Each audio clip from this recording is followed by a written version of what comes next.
Doctor साहबान क्या हाल है? ठीक है।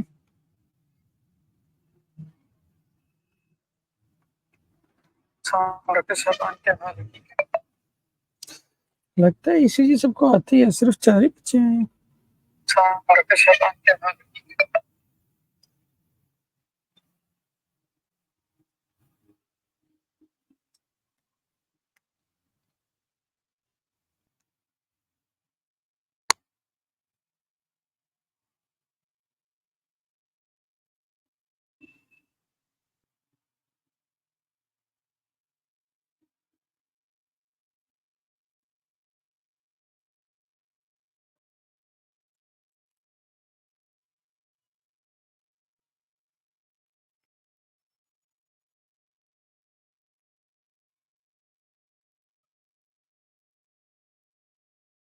चलो मैं 2 मिनट मजीद वेट कर लेता हूँ, उसके बाद स्टार्ट करते हैं।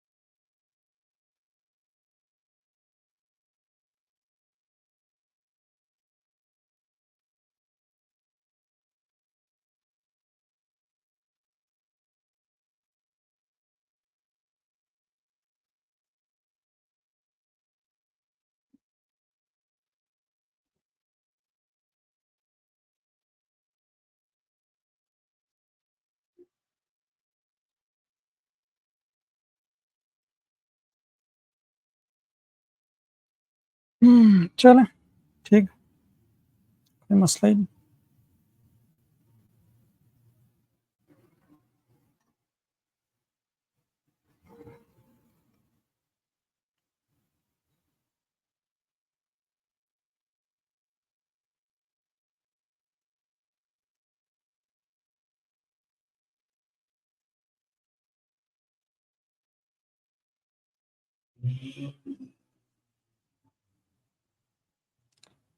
अच्छा जी, इतने बच्चों में मेरा दिल तो नहीं कर रहा लेक्चर लूँ। इतनी इजी चीजें नहीं होती, बहुत मेहनत लगती है इन पे। अच्छा, चलें स्टार्ट करते हैं। सबसे पहले आते हैं हम ईसीजी की लीड्स प्लेसमेंट का। मोस्टली आप लोगों को पता ही होगा कि ईसीजी की लीड्स की प्लेसमेंट कैसे होती है। ठीक है। अच्छा, 2 तरह की लीड्स होती हैं हमें ईसीजी लगाने से पहले, एक होती है लिम्ब लीड्स और एक होती है चेस्ट लीड्स। ठीक है। जो लिम्ब लीड्स होती है ना, आप हमेशा राइट साइड आप पेशेंट के खड़े होते हैं। ठीक है, फर्ज करें आप ये राइट साइड पे खड़े हैं। ठीक है, फिर आप एक निमोनिक पढ़ते हैं, रीड योर ग्रीन बुक। ठीक है, रीड योर ग्रीन बुक। ठीक है, मतलब सबसे पहले जो आपके पास राइट आर्म आती है उसके ऊपर आप रेड लगाते हैं। ठीक है, जो लेफ्ट आर्म होती है उस पर येलो, जो लेफ्ट लेग होती है उस पर ग्रीन, और जो राइट लेग होती है इस पर ब्लैक। ठीक है, ये कलर्स जो है ना, आपके जो प्रॉब्स होते हैं उसके ईसीजी मशीन के, ठीक, उसके ऊपर होते हैं, इलेक्ट्रोड्स के ऊपर कलर कोडिंग हुई होती है। ठीक है, इंटरनेशनल कलर कोडिंग है, ये हुई होती है। ठीक है, अदरवाइज अगर ये ना हो तो उनके ऊपर लिखा होता है RYGB लिखा होता है। ठीक है, फिर वो आपने प्रेफरेबली जो कलर कोड जो उन्होंने लिखा हुआ है, ठीक है, उसे में करना है। ठीक है, उसके अकॉर्डिंग करनी है। अगर वो नहीं लिखा हुआ, ठीक है, तो फिर आपने कलर कोडिंग के अकॉर्डिंग करनी है। ठीक है, कलर कोडिंग फिर क्या है, रीड योर ग्रीन बुक, इसके अकॉर्डिंग। ठीक है, अच्छा, ये है हमारी लिम्ब लीड्स। ठीक है, ये है जो लिम्ब लीड्स। ठीक है, हमने अब देख लिया कि लिम्ब लीड्स कैसे लगाते कैसे हैं।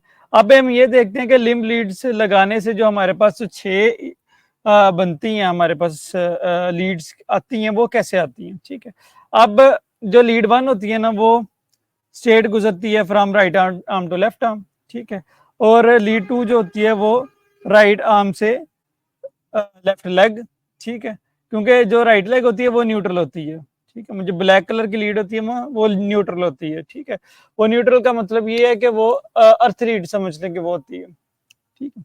अच्छा, और जो लीड 3 होती है वो लेफ्ट आर्म से लेफ्ट लेग तक, ठीक है। मेरे ख्याल से हम ही लेक्चर ले रहा हूँ, आप लोगों को पहले ही आता है, ठीक है। अच्छा, राइट आर्म से लेफ्ट आर्म, ठीक है, फिर राइट आर्म से लेफ्ट लेग, ठीक है, और फिर लेफ्ट आर्म से लेफ्ट लेग, ठीक है, इस तरह आती है। अच्छा, अब इनके इन तीन जो आप लगा रहे हैं ना, ठीक है, प्रेफरेबली मेन 3 ये लीड्स होती हैं, ठीक है। अब इन्हीं के कॉम्बिनेशन से मजीद बनती हैं लीड्स के, जो है ना हमारे पास जो फाइंडिंग्स आती हैं ना वो इन्हीं के कॉम्बिनेशन से आती हैं, ठीक है। अब ये देख लें, एक ये हो गई, ठीक है, एक ये हो गई, एक ये हो गई, ठीक है, ये एक ट्रायंगल बन गया, ठीक है, एक ट्रायंगल बन गया, इसे हम इथोपियन ट्रायंगल कहते हैं, ठीक है। अच्छा, अब इनके मिक्सचर से कुछ मजीद लीड्स बनती हैं, AVR, AVL और AVF, ठीक है, वो इस तरह रिप्रेजेंट करती हैं, ठीक है, एक ये वो इस तरह प्रेजेंट करते हैं, आप सेंटर ऑफ द बॉडी, ठीक, इससे जो नीचे जाए, नीचे की तरफ जाएगी वो AVF, ठीक है, इससे जो लेफ्ट साइड पे जाएगी वो AVL, ठीक है, और इससे जो राइट आएगी वो AVR आएगी, ठीक है, इस तरह ये लीड्स बनती हैं, ठीक है। अब इन्हें हम समराइज कर लेते हैं, ठीक है, हम फर्ज करें आप ये लीड 1 को उठा के यहाँ पे ले आए हैं, ठीक है, लीड मतलब उसे ना सेंट्रलाइज कर लेते हैं, इसे यहाँ पे ले आए हैं, इसे यहाँ पे ले आए हैं, ठीक है, तो इसे यहाँ पे ले आएंगे तो ये इस तरह बन जाएगी, इसे यहाँ पे ले आएंगे तो ये इस तरह बन जाएगी, ठीक है, एक सर्कल सा बन जाएगा, और वो सर्कल ये पड़ा हुआ, ठीक है। जो लीड 1 थी वो हॉरिजेंटल थी, ठीक है, जो लीड 2 थी वो जो राइट आर्म से लेफ्ट लेग तक थी, ठीक है, वो ऑलमोस्ट 60 के एंगल पे बनती थी, ठीक है, और जो लीड 3 है वो लेफ्ट आर्म से लेफ्ट लेग तक, ठीक है, इस तरह बन रही थी, जो अप्रोक्सीमेट 120 डिग्री का एंगल बनती है, ठीक है। एवीएफ जो है वो बिल्कुल नीचे सुपीरियर इंफीरियरली, ठीक है, और AVR जो है वो इस तरह 30 डिग्री के एंगल पे बन रही है, ठीक है, और AVL जो है वो ऑलमोस्ट ये 150 डिग्री के एंगल पे बन रही होती है, इस तरह ये हमें उसके ऑलमोस्ट 6 व्यूज मिल गए हैं, उसके 6 व्यूज मिल गए हैं हार्ट के, ठीक है, हार्ट के 6 व्यूज अभी तक हमें मिल गए हैं जो कि लिम्ब लीड से हैं, ठीक है, ये एंटीरियर पोस्टीरियर है, ठीक है, मतलब आप एंटीरियर पोस्टीरियरली दिल को दरमियान से काटे तो उससे जो 6 व्यूज मिल रहे हैं ना, ठीक है, ये वो 6 व्यूज हैं, ठीक है। अब ये एक ECG की जो लीड है ना, ये लीड नहीं है, ये एक कैमरा है, ठीक है, ये एक कैमरा है, हर एक एक ना कैमरा है जो कि दिखा रहा है उसके उसके जो है ना वो उसके अंदर जो एक्टिविटी चल रही है, जो इलेक्ट्रिकल एक्टिविटी चल रही है उसे दिखा रहा है, ठीक है। तो ये एक कैमरा है जो कि दिल की हर किस्म के इलेक्ट्रिकल मूवमेंट्स की को बता रहा है, ठीक है। हमने देख लिया कि ये लीड्स लगती कैसे हैं और इन लीड्स से जो हमारा इथोपियन ट्रायंगल है वो कैसे बनता है, ठीक है, और उस इथोपियन ट्रायंगल को अगर हम ऑर्गेनाइज करें तो हमारे पास जो सर्कमफ्रेंशियल उसकी व्यू आता है वो कैसे किस तरह आता है, ठीक है। अच्छा अच्छा, ठीक है, अब ये देखें, ये ना हार्ट की जो शेप होती है, ठीक है, हार्ट की जो शेप होती है ना उसमें जो लेफ्ट वेंट्रिकल होता है ना वो डोमिनेंट होता है, ठीक है, लेफ्ट वेंट्रिकल जो होता है वो डोमिनेंट होता है, उसकी वजह से हार्ट की शेप थोड़ी सी ना लेफ्ट वर्ड होती है, ठीक है, लेफ्ट की तरफ जो है ना वो थोड़ी सी झुकी हुई होती है, ठीक है। इसकी वजह से क्या होता है, वैसे तो जो इलेक्ट्रिकल एक्टिविटी है वो SA नोड से AV नोड, ठीक है, AV नोड से फिर वेंट्रिकल्स में जाती है, ठीक है। ये है जो हमें पता है, ठीक है। खैर पता दूसरा भी है, ये है जो हम सिर्फ कंसीडर कर रहे होते हैं, ठीक। इसके अलावा इलेक्ट्रिकल एक्टिविटी इस तरफ भी जा रही है, इस तरफ भी जा रही है, इस तरफ भी जा रही है, ठीक है, यहां से भी इस तरफ जा रही है, इस तरफ जा रही है, इस तरफ जा रही है, ठीक है, हर तरफ इलेक्ट्रिकल एक्टिविटी जा रही है, ठीक है। लेकिन इस लेफ्ट वेंट्रिकल के बल्क की वजह से, उसके मसल के बल्क की वजह से उसके अंदर जो इलेक्ट्रिकल एक्टिविटी ज्यादा होती है, ठीक है। अब ये देखें लेफ्ट वेंट्रिकल का बल्क कितना ज्यादा और राइट वेंट्रिकल का कितना कम है, ठीक है। इलेक्ट्रिकल एक्टिविटी अब उसमें ज्यादा होती है लेफ्ट में, जिसकी वजह से इसका जो मीन एक्सिस बनता है, मीन एक्सिस, ठीक है। मीन एक्सिस का मतलब है कि अप्रोक्सीमेट अगर हम देखें कि सबसे ज्यादा करंट किस तरफ जा रही है, ठीक है, एक्सिस की सबसे ज्यादा मीन एक्सिस किस तरफ है, वो होता है 60 डिग्री के एंगल पे, ठीक है, 60 डिग्री के एंगल पे, जो कि लीड 2 होती है, ठीक है, जो कि लीड 2 की तरफ होती है। यही वजह है कि हम लीड 2 को ही एज अ रिदम लीड निकालते हैं, ठीक है, मतलब प्रोलॉन्ग लंबी वाली लीड निकालते हैं। उससे जो हम ईसीजी कंटिन्यूस ईसीजी मॉनिटरिंग होती है उस पर भी हम मोस्टली लीड 2 को ही हमने प्रोमिनेंट किया होता है, ठीक है,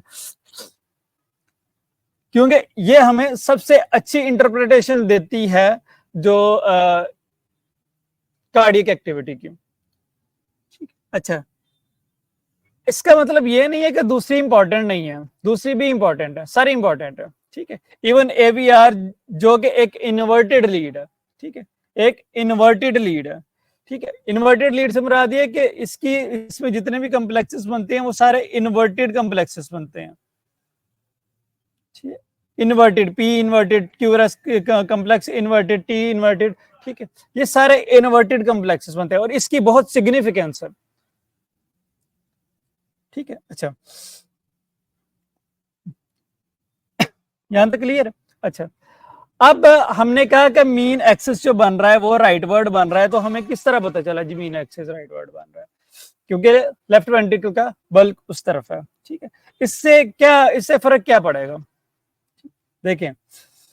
अब जो है ना, जो हमारे ये कैमराज हैं, ठीक है, हमारे ये कैमराज हैं, ये चूंकि इलेक्ट्रिकल एक्टिविटी मॉनिटर करने वाले कैमराज है, ये डायरेक्टली जो है वो तस्वीरों तो लेते नहीं है, ठीक है। तो ये इलेक्ट्रिकल एक्टिविटी कैसे मॉनिटर करते हैं, ठीक है, हम उनकी थोड़ी एक्टिविटी देख लेते हैं।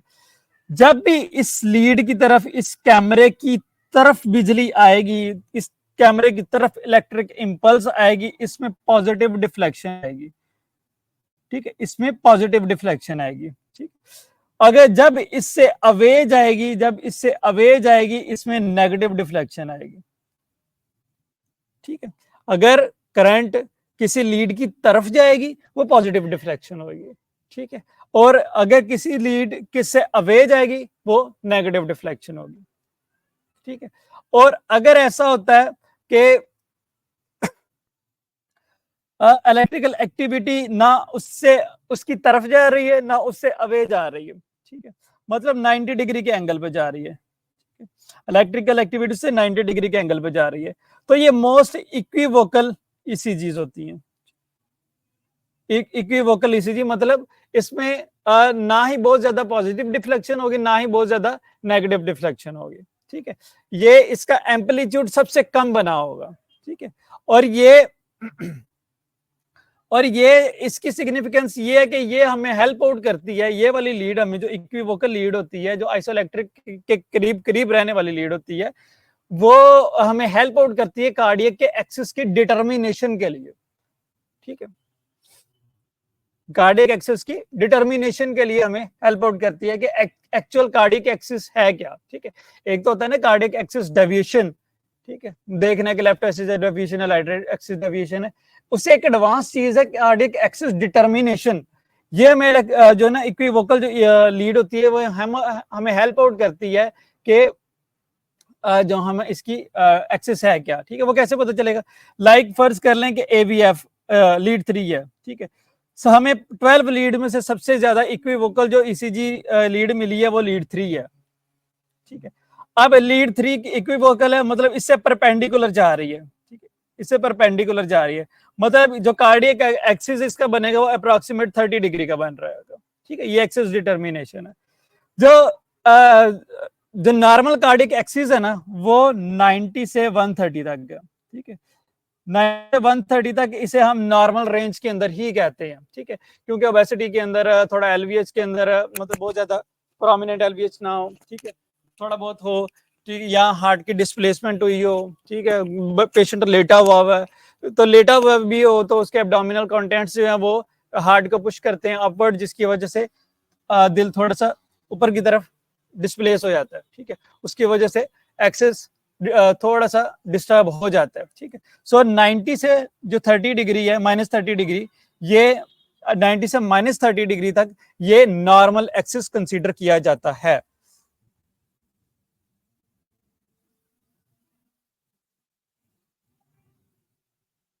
ठीक, बताता हूं मैं आगे जाके ना, दोबारा से बताता हूं।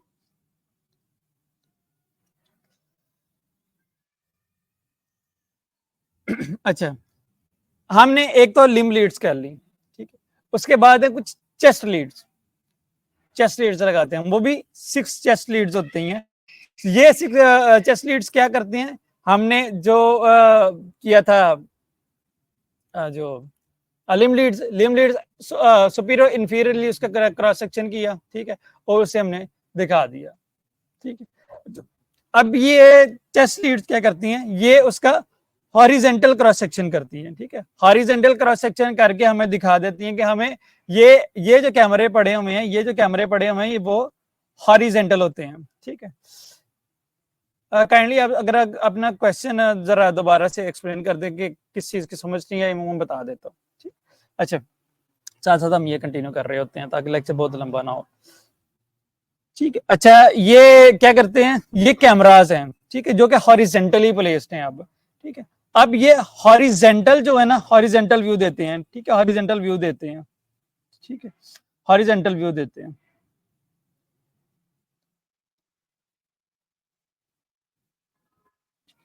अब इसमें ना इन लीड्स की ना हम थोड़ी सी डिवीजन कर लेते हैं। हम देख ली चेस्ट लीड्स भी देख ली हमने, वो भी लीड्स देख ली, ठीक है, हमने लिम्ब लीड्स भी देख ली। अब इनकी डिवीजन कर लेते हैं हम, ठीक है। अब फर्ज कर लें हम अभी चेस्ट लीड्स हमारे सामने था, हम यही देख लेते हैं कि ये जो 1 है ना, ठीक है, वो लीड 1 V1 एंड V2, ठीक है, ये एंटीरियर लिम्ब लीड्स हैं, एंटीरियर चेस्ट लीड्स हैं, ठीक है, एंटीरियर चेस्ट लीड्स हैं, ठीक है। V3 जो V4 है, ये सेप्टल है, ठीक है, ये एक्चुअली में जो सेप्टा है उसे दिखा रही है, ठीक है, सेप्टल पे ज्यादा फोकस कर रही है, ठीक है। और जो ये V5 V6 है ना, V5 V6 है, ये लेटरल है, ठीक है, लेटरल चेस्ट लीड्स है, ठीक, एक ये हो गया, ठीक है। दूसरा अब लिम्ब लीड्स में देखें, लिम्ब लीड्स में देखें, ठीक है, लिम्ब लीड्स में कैसे है, लिम्ब लीड्स में कैसे है, ठीक है, ये हमने देख लिया था, ये सुपीरियर साइड है, ये लेफ्ट लेटरल साइड है, ये राइट साइड है, ठीक है, और ये इंफीरियर साइड है, ठीक है, ये इंफीरियर साइड है, ठीक। अब जो लीड्स इंफीरियर की तरफ होगी ना, जो लीड्स, अच्छा वो मैं बताता हूं, जो लीड्स इंफीरियर की तरफ होगी ना, ठीक है, लाइक लीड 2-3 AVF, ठीक है, ये 2-3 AVF जो है वो इंफीरियर साइड पे है, ठीक है, इंफीरियर साइड पे है। ये वजह है कि हम लीड 2-3 AVF को इंफीरियर लीड्स कंसीडर करते हैं, ठीक है, और लेटरल साइड पे हमारे पास 1 और AVL है, ठीक है। ये वजह है कि हम इंफीरियर सॉरी AVL और V1 को लेटरल लीड्स कंसीडर करते हैं,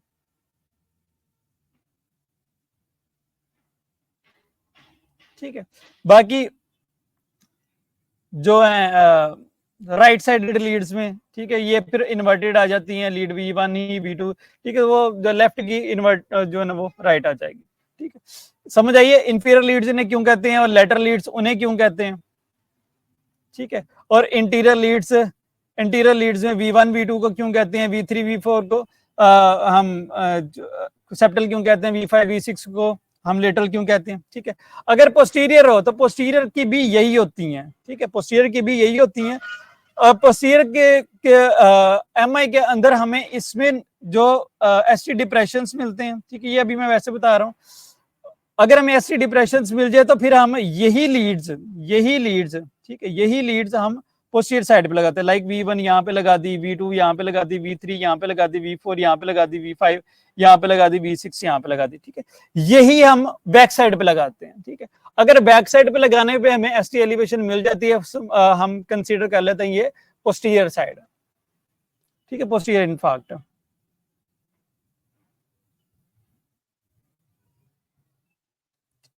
ये है अब उसकी पोस्टीरियर व्यू, ठीक है। इसके अलावा मेरे ख्याल से मैंने कुछ बताना था कि नहीं बताना था, चलिए अगर कुछ याद आया तो मैं साथ बता दूंगा बाद में। अच्छा, देन एक होता है ईसीजी पेपर, ठीक है। हमारे पास एक होता है एक अदद ईसीजी का पेपर, ठीक है। इस पेपर के अंदर बड़ा बॉक्सेस होते हैं, ठीक है। कुछ बिग बॉक्सेस होते हैं, कुछ स्मॉल बॉक्सेस होते हैं, ठीक है। कुछ भी बिग बॉक्सेस होते हैं, कुछ स्मॉल बॉक्स होती हैं। ये बिग बॉक्सेस होता है वो 5 mm का होता है, ठीक है, और स्मॉल बॉक्सेस वो होता है 1 mm का होता है, ठीक है। बिग बॉक्स जो होता है वो 5 mm का होता है और स्मॉल बॉक्स जो होता है वो 1 mm का होता है, ठीक है।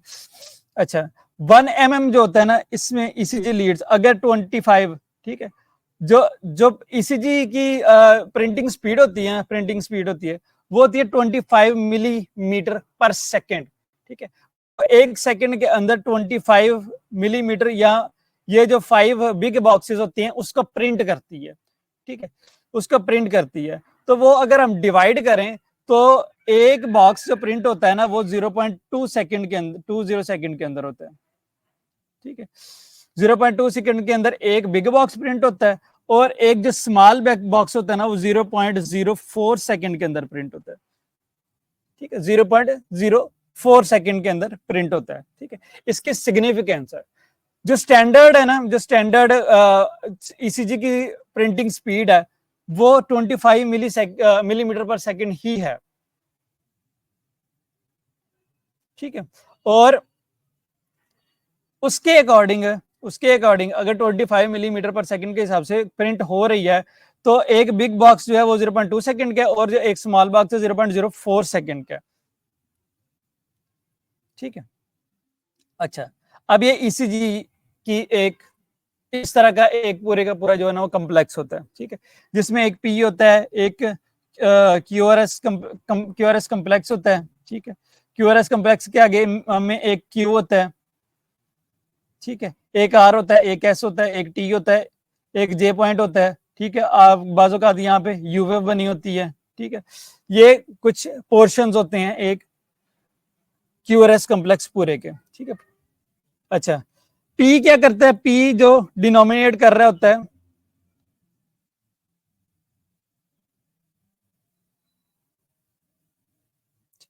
जो पी होता है ना, पी, ये जो पी होता है, ठीक है, ये डिटर्मिनेट कर रहा होता है जो एट्रियल डीपोलराइजेशन को, ठीक है। जो क्यूआरएस कम्प्लेक्स होता है ना, क्यूआरएस कम्प्लेक्स होता है वो वेंट्रिकल डीपोलराइजेशन, ठीक है।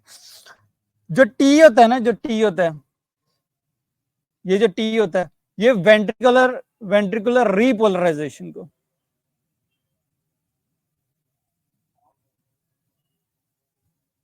ठीक है। ये इंपॉर्टेंट है, पी एट्रियल डिपोलराइजेशन को, ठीक है, क्यूआरएस वेंट्रिकुलर डिपोलराइजेशन को और टी वेंट्रिकुलर रीपोलराइजेशन को, ठीक है। यू हैव टू अंडरस्टैंड ये चीजें हैं, ठीक है। अच्छा, बाकी पी जो भी अगर एट्रिया की चेंजेस आती हैं, जो भी एट्रिया में डिफेक्ट आता है, जो भी एट्रिया में मसला आता है, उसकी वजह से जो चेंजेस आएंगी वो पी वेव में आएंगी, ठीक है। और वेंट्रिकल्स में जो इशू आएगा वो क्यूआरएस कम्प्लेक्स और टी वेव में आएगा, ठीक है। अच्छा, अब इनकी ड्यूरेशंस भी इंपॉर्टेंट है, ठीक है, ब्लॉक्स वगैरह के लिए, वाइट कम्प्लेक्सेस रिदमियास के लिए, ठीक है, इसकी अब ड्यूरेशंस भी इंपॉर्टेंट है, ठीक है। पी वेव जो होती है ना, पी वेव, ये जो पी वेव होती है, ठीक है, पी वेव, ये मैं आपको ड्यूरेशन इन सेकंड्स नहीं बताता, ठीक है, सारी बुक्स में इन सेकंड्स से लिखा होता है। मैं आपके इजी रहने के लिए, क्योंकि आप सेकंड्स को जब ईसीजी पकड़ेंगे नहीं कन्वर्ट कर पाएंगे, आप याद भी इन्हें बॉक्सेस के हिसाब से ही रखें, ठीक है। लेकिन रिमेंबर, आपने जो स्टैंडर्ड ईसीजी होगी वो 25 मिलीमीटर पर सेकंड के हिसाब से प्रिंट हो, वो आपने देख लेना ऊपर पहले, ठीक है। अच्छा, जब पी वेव होती है ना, वो 2 to 2.5 या मैक्सिमम 3 बॉक्सेस तक होती है, ठीक है। ये 3 बॉक्सेस तक मैक्सिमम होनी चाहिए, इससे ज्यादा नहीं होनी चाहिए, ठीक है। अगर इससे ज्यादा है then it is an abnormal P wave, ठीक है। उसके बाद आते हैं पीआर इंटरवल, ठीक है। PR interval start of P से स्टार्ट ऑफ क्यू तक, ठीक है। क्यू क्या होती है? First negative deflection after P is Q wave, ठीक है। First positive deflection after P is Q wave, और क्यू के स्टार्ट से पहले और पी के स्टार्ट से पहले ये जो आपस ड्यूरेशन है ना, ये पीआर इंटरवल है, ठीक है। ये PR interval up to maximally जो है ना 5 बॉक्सेस तक होना चाहिए, 5 बॉक्सेस से ज्यादा नहीं होना चाहिए, ठीक है। 5 बॉक्सेस से ज्यादा है तो ये पेशेंट ब्लॉक की तरफ जा रहा है, ठीक है। Until unless patient is in bradycardia, अगर पेशेंट ब्रेडिकार्डिया में है तो फिर पीआर इंटरवल प्रोलॉन्ग भी हो सकता है, ठीक है। सो पेशेंट ब्रेडी में नहीं है और पीआर इंटरवल रेज है, so patient can go into the blocks, खैर वो हम अभी डिटेल से बाद में करेंगे, ठीक है। अच्छा, देन ए क्यूआरएस कॉम्प्लेक्स, क्यूआरएस कॉम्प्लेक्स जो है ना 1.5 टू मैक्सिमम 3 बॉक्सेस, ठीक है। आइडियली 2.5 बॉक्सेस तक ही होनी चाहिए, 3 तक नहीं, ठीक है। लेकिन मैक्सिमम आप कंसीडर करना चाहते हैं तो आप मैक्सिमली 3 बॉक्सेस तक क्यूआरएस कॉम्प्लेक्स को भी जो है ना आप कंसीडर कर लें। इससे ज्यादा अगर क्यूआरएस कॉम्प्लेक्स की ड्यूरेशन है, ठीक है, 3 बॉक्सेस से ज्यादा क्यूआरएस कॉम्प्लेक्स की ड्यूरेशन है तो ये वाइड कॉम्प्लेक्स क्यूआरएस, ठीक है, वाइड क्यूआरएस कॉम्प्लेक्सेस है, ठीक है। वाइड क्यूआरएस कॉम्प्लेक्सेस अब बहुत सी रीजंस के अंदर आता है, हम वो बाद में डिटेल में करेंगे, ठीक है। फिर एसटी सेगमेंट है, ठीक है, एसटी सेगमेंट है, इसकी ड्यूरेशन बहुत ज्यादा इंपॉर्टेंट नहीं है, ठीक है। इसकी एलिवेशन और डिप्रेशन इंपॉर्टेंट है, ठीक है। अच्छा, फिर यूवेव है एक, यूवेव प्रेजेंट हो सकती है हाइपोकलीमिया में, ठीक है। यूवेव प्रेजेंट हो सकती है हाइपोथर्मिया में, ठीक है। यूवेव प्रेजेंट हो सकती है हाइपोग्लाइसीमिया में, ये इसमें हो सकती है, ठीक है। अच्छा, अब एक होती है आइसोइलेक्ट्रिक लाइन, ठीक है। आइसोइलेक्ट्रिक लाइन वो क्या होती है, ठीक है। आइसोइलेक्ट्रिक लाइन क्या होती है? आइसोइलेक्ट्रिक लाइन होती है टीपी सेगमेंट, ठीक है। टीपी सेगमेंट को हमने आइसोइलेक्ट्रिक लाइन कहना होता है, ठीक है। बाज़ औक़ात ऐसा हो रहा होता है कि जो इमरजेंसी में बैठे होते हैं डॉक्टर साहबान, वो पीआर इंटरवल्स के रेफरेंस से आप क्यूआरएस कॉम्प्लेक्सेस की एलिवेशंस को देख रहे होते हैं, जो गलत है। QRS complex PR interval, PR segment जो है ना वो ऊपर नीचे हो जाता है, हो जाता होता है, ठीक है। जो आइसोइलेक्ट्रिक लाइन है होती है वो लाइन है, ठीक है, वो ड्यूरेशन है जिसके अंदर कार्डियक इलेक्ट्रिकल एक्टिविटी जीरो है, ठीक है। मतलब इस ड्यूरेशन के अंदर इलेक्ट्रिकल कार्डियक एक्टिविटी जीरो है, इस वक्त दिल के अंदर कोई बिजली नहीं दौड़ रही, ठीक है। तो आपने जो आइसोइलेक्ट्रिक लाइन को कंसीडर करना है ना, आइसोइलेक्ट्रिक लाइन, ठीक है, आइसोइलेक्ट्रिक लाइन जो कंसीडर करनी है वो टीपी सेगमेंट को करनी है, ठीक है। और अगर एसटी सेगमेंट की एलिवेशन डिप्रेशन में आपने देखना है तो आपने टीपी सेगमेंट से पीछे की तरफ जाना है, ठीक है। आपने पीआर से आगे की तरफ नहीं जाना, आपने टीपी सेगमेंट से पीछे की तरफ जाना है, ठीक है। टीपी सेगमेंट से पीछे की तरफ जाके आपने देखना है कि आइसोइलेक्ट्रिक लाइन के रेफरेंस से कोई लीड ऊपर नीचे तो नहीं है,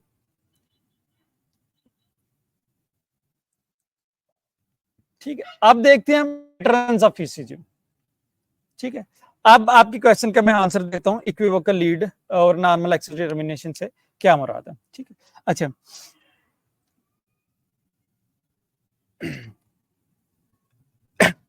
अच्छा, ये जो है ना, ये क्यूआरएस कॉम्प्लेक्सेस हैं, ये जो ऊपर वाले क्यूआरएस कॉम्प्लेक्सेस है ना, ये ऊपर वाले क्यूआरएस कॉम्प्लेक्सेस है ना, ये अब जो है ना पॉजिटिव क्यूआरएस कॉम्प्लेक्सेस है, ठीक है।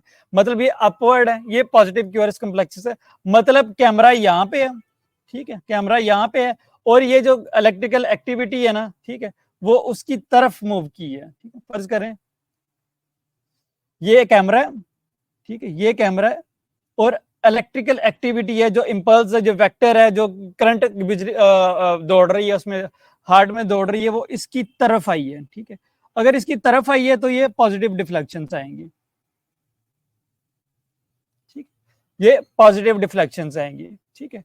अगर ये कैमरा यहाँ पे है, ठीक, अगर इससे अवे जाएगी करंट, ठीक है, अगर इससे अवे जाएगी करंट तो ये नेगेटिव लीड्स बनेगी, ठीक है, ये नेगेटिव लीड्स बनेगी, ठीक है। और अगर ये कैमरा है और ना ही करंट इसकी तरफ आ रही है ना ही इससे अवे जा रही है, करंट इससे परपेंडिकुलर जा रही है, इससे नाराज है, इससे जो है ना मुंह छुपा के ना सीधा निकल गई है, ठीक है, उसकी तरफ मुंह भी नहीं किया, ना उससे मुंह उसकी तरफ किया, ना उससे मुंह परेक किया, ठीक है, वो इग्नोर करके सीधी चले गई है, ठीक है। इस केस के अंदर ना जो क्यूआरएस कॉम्प्लेक्स बनेगा ना वो इक्विवोकल बनेगा, मतलब जितना ही पॉजिटिव होगा, ठीक है, उतना ही ऑलमोस्ट नेगेटिव होगा।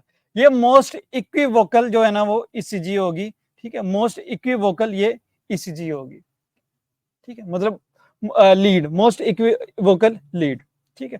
फर्ज कर लें हमारे पास एक ईसीजी है, ठीक है, हमारे पास एक ईसीजी है लाइक एवीएल, ठीक है, एवीएल हमारे पास एक ईसीजी है एवीएल। अब इसमें जितनी ही पॉजिटिव है उतनी ही नेगेटिव है, ठीक है, ये अब ये इक्विवोकल है, ठीक है, ये जितनी ऊपर है उतनी ही नीचे है, ठीक है, ये almost most neutral ECG lead है हमारी, ठीक है, मोस्ट न्यूट्रल ईसीजी लीड है हमारी। अब हमने देखा था कि एवीएल का हमारा एक्स जो एंगल क्या है, ठीक है, एवीएल का एंगल क्या है, ठीक है, हमने ये देखा था कि एवीएल का एंगल जो है ये 150 है, ठीक है, 150 है। अब 150 से अगर आप परपेंडिकुलर जाओ, ठीक है, 150 से आप बिल्कुल राइट एंगल जाओ, ठीक है, बिल्कुल राइट एंगल जाए 150 से, ठीक है, तो राइट एंगल पे बिल्कुल इसके राइट एंगल पे बिल्कुल इसके 90 डिग्री पे जो लीड है वो V2 है, लीड 2 है, ठीक है, जिसका अप्रोक्सीमेट एंगल 60 बन रहा है, ठीक है, एक ये कर लें। दूसरा ये है कि 150 से आप 90 को माइनस कर लें तो 60 बन जाएगा, ठीक है। तो इसका जो बन रहा है ना, अब इस केस के अंदर इस बंदे के अंदर इस जिसकी ये ईसीजी है उसके अंदर जो कार्डियक एक्सिस है ना वो 60 डिग्री का, ठीक है, कार्डियक एक्सिस 60 डिग्री का। हमने कैसे देखा, मैं एक दफा दोबारा बता देता हूँ, एक्सिस डिटर्मिनेशन है ये, ठीक है, ये बड़ी हाई लेवल की बात है, हाई में हर एक को नहीं बता होती चीज ये, ठीक। अच्छा हमने देख लिया कि सबसे ज्यादा इक्विवोकल ईसीजी कौन सी है, ठीक है, वो एवीएल है हमारे पास, ठीक है, एवीएल का एंगल क्या था, वो 150 था, 150 से 90 माइनस कर लिया तो ये 60 डिग्री, ठीक है, 60 डिग्री उस पेशेंट का कार्डियक एक्सिस है,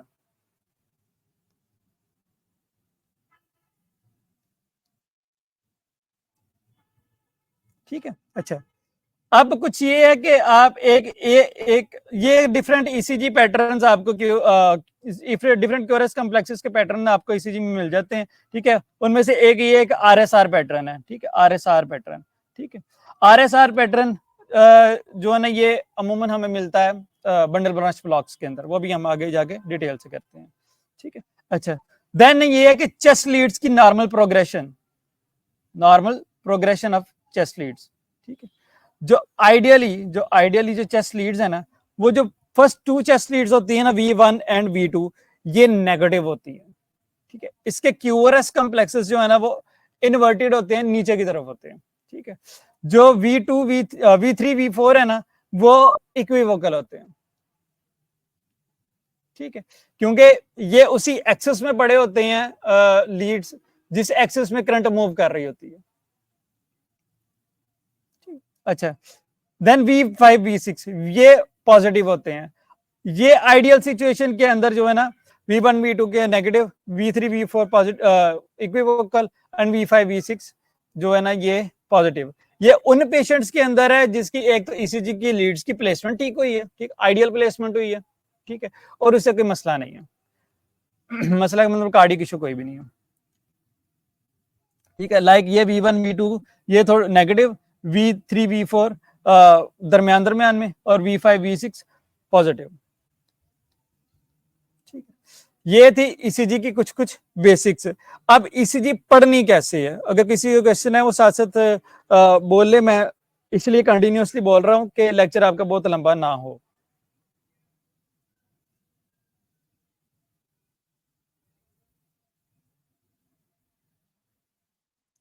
अच्छा, सबसे पहले तो ईसीजी जब आपने पकड़नी है ना, इसी जब आपने पकड़नी है, आपने ये देखना है कि ईसीजी हुई ठीक है या नहीं हुई, ठीक है।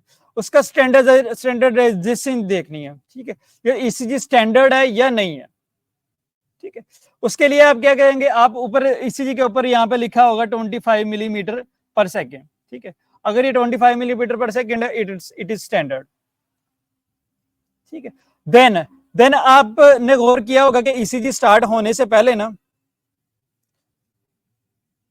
हाँ जी, जो परपेंडिकुलर एंगल होता है वो उसका कार्डियक एक्सिस होता है, ठीक है। मोस्टली सबको यही पता होता है लेफ्ट एक्सिस डेविएशन है, राइट एक्सिस डेविएशन है, उन्हें नहीं पता होता कि एक्चुअल एक्सिस क्या है, ठीक है। मैंने आपको उस लेवल की बात बताई है कि आपको पता हो कि एक्सिस क्या है, कि लेफ्ट एक्सिस डेविएशन अलग चीज है, आपको ये पता हो एक्सिस क्या है, ठीक है। और फिर आपको ये भी पता हो कि नॉर्मल एक्सिस होता क्या, किस रेंज के अंदर नॉर्मल एक्सिस होते हैं, ठीक है। अच्छा, देन ये है कि हम कोई भी ईसीजी स्टार्ट होने से पहले आप ये देखते हैं कि एक बॉक्स सा बना होता है, ठीक है। वो बॉक्स डिटरमिन करता है कि ये ईसीजी किस मिली वोल्ट पे हुई है, ठीक है, कितनी सेंसिटिविटी पे हुई है, ठीक। दो तरह की हैं अब, 5 मिली वोल्ट और 10 मिली वोल्ट, ठीक है। जब भी आपने ईसीजी देखनी है, आपने उसे देख लेना, ये आया वो 5 मिली वोल्ट के अंदर हुई है, 10 मिली वोल्ट के अंदर हुई है, ठीक है। जो करंटली ईसीजी मशीन्स हैं वो ऑटोमेटिक होती हैं, और अगर क्यूआरएस कॉम्प्लेक्सेस बहुत छोटे छोटे बन रहे हो तो वो खुद ही 10 मिली वोल्ट पे कर देती है, ठीक है। अगर बहुत बड़े बड़े बन रहे हो तो खुद ही 5 मिली वोल्ट पे कर देती है, ठीक है। तो ये आपको हेल्प आउट कर देती है कि उसमें करंट कितनी कुछ चल रही है पेशेंट के अंदर, ठीक है। देन आपने ये देख लिया कि उसके कितने मिलीमीटर पर सेकंड पे है, ठीक है। दूसरा आपने उसके मिलीवॉट्स देख लिए कि किस मिलीवॉट के ऊपर दे हुई है, ठीक है। उसके लिए आपने रेफरेंस ये देख लिया, अगर तो 5 मिली वोल्ट पे हुई है तो ये छोटा डिब्बा होगा, ठीक है। और अगर 10 मिली वोल्ट पे हुई है तो बड़ा डिब्बा होगा। वैसे भी इसके ऊपर यहाँ पे 5 mm या 10 mm लिखा होता है, ठीक है। ये अभी जो ये ईसीजी है ये 10 mm पे है, ठीक है। ये ईसीजी की लीड जो है ये 10 mm पे है, ठीक है। इसमें जो एक बॉक्स बना हुआ है, ठीक है, एक बॉक्स बना हुआ है, ये 10 स्मॉल बॉक्सेस का 10 mm का, ठीक है। एक ये, दूसरा ये कि ये आपको हेल्प आउट कर देती है, थोड़ी थोड़ी सी हेल्प आउट कर देती है ये जो आइसोइलेक्ट्रिक लाइन को ढूंढने में, ठीक है। अच्छा, एक ये देख ली आपने, स्टैंडर्डाइजेशन मार्क्स देख लिए, ठीक है। उसके बाद आपने देख लिया जो एवीआर, ठीक है। एवीआर देख ली आपने, एवीआर देख ली, ठीक। एवीआर देख ली, सबसे पहले आपने जो ईसीजी की लीड देखनी है वो एवीआर देखनी है। आपने एवीआर में देखना है कि आया पेशेंट की जो एवीआर है वो नेगेटिव है या पॉजिटिव है। इसके अंदर नॉर्मली पेशेंट की पीवी इन्वर्टेड होती है, क्यूआरएस भी इन्वर्टेड होता है और टी भी इन्वर्टेड होती है, ठीक है। ये टोटली इन्वर्टेड लीड होती है, ठीक है। अगर ये पॉजिटिव हो जाए, अगर ये पॉजिटिव हो, ठीक है, समझ लें यहाँ ईसीजी की लीड्स की प्लेसमेंट ठीक नहीं हुई, प्लेसमेंट रॉन्ग है, ठीक है। या पेशेंट को डेक्स्ट्रोकार्डिया, अगर आपको एवीआर पॉजिटिव मिले, आप पेशेंट की ईसीजी रिपीट करते हैं अंडर ऑब्जर्वेशन, आप खुद, ठीक है, देखते हैं कि ईसीजी की लीड्स ठीक लगाई हुई है, ठीक है। अगर आपको स्टिल उसके नेगेटिव स्टिल उसकी पॉजिटिव मिलती है तो फिर ये आप देखते हैं कि पेशेंट की फिर पल्स देखते हैं, सॉरी एपेक्स बीट देखते हैं, वो राइट साइडेड पे है लेफ्ट साइडेड पे है, ठीक है। अगर आपको राइट साइडेड मिलती है तो ये डेक्स्ट्रोकार्डिया है, ठीक है। और डेक्स्ट्रोकार्डिया यकीन माने इतना रेयर नहीं है, I have seen a lot of patients of dextrocardia, ठीक है। फिर आप एक्सरे करवा के भी कंफर्म कर सकते हैं, या ईसीजी की लीड्स, यही लीड्स आप राइट साइड पे लगा देते हैं, ठीक है। जिस तरह आप लेफ्ट साइड पे लगा रहे हैं उसी तरह आप राइट साइड पे लगा लेते हैं। अगर पेशेंट को कोई भी इशू है, MI कोई भी जो है, फिर आपको उसके अकॉर्डिंग मिल जाता है, ठीक है। अच्छा, पहले हमने देखा कि ईसीजी की स्टैंडर्डाइजेशन ठीक है या नहीं ठीक, ठीक है। उसके बाद हमने देखना कि रेट क्या है, रेट क्या है, ठीक है, रेट क्या है। अच्छा, शॉर्ट करने के लिए बताता हूं कि अगर तो RR इंटरवल, ठीक है, ये दो R है, ठीक है, दो क्यूआरएस कॉम्प्लेक्सेस के R हैं, ठीक है। अगर RR इंटरवल 1 बॉक्स हो, ठीक है, 1 बॉक्स हो, देन इट इज 300, ठीक है। अगर RR इंटरवल 2 बॉक्स का हो, इट इज 150, ठीक है। अगर 3 बॉक्स का हो, इट इज 100, ठीक है। 4 बॉक्स का हो, इट इज 75, ठीक है। अगर 5 बॉक्स का हो, 5 बॉक्स का, ठीक है, तो ये 60, ठीक है। अगर नहीं याद हो रहा, आप सिंपली ये करें कि जितने भी बिग बॉक्सेस है ना, जितने भी बिग बॉक्सेस हैं,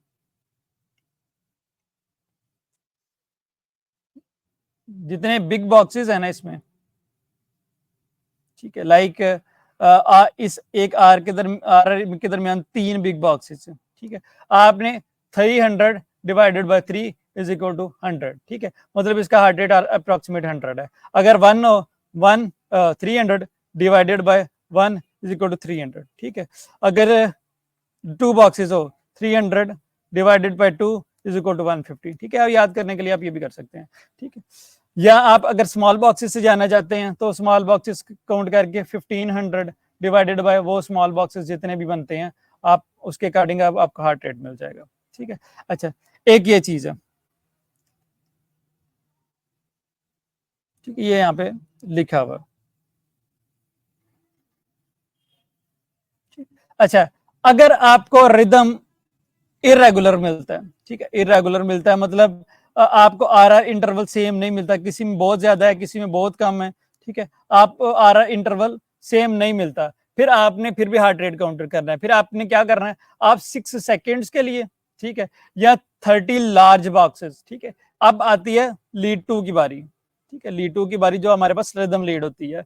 आप उसमें 30 लार्ज बॉक्सेस को 30 लार्ज बॉक्सेस को काउंट करते हैं, ठीक है।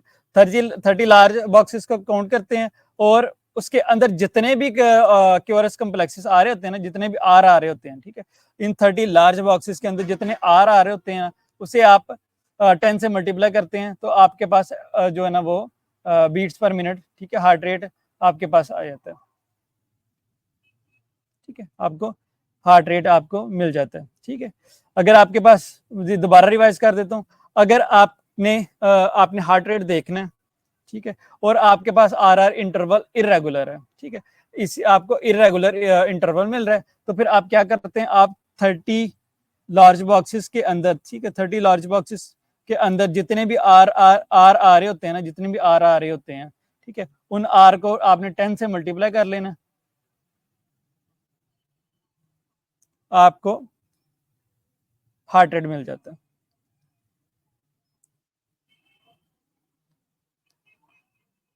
ठीक।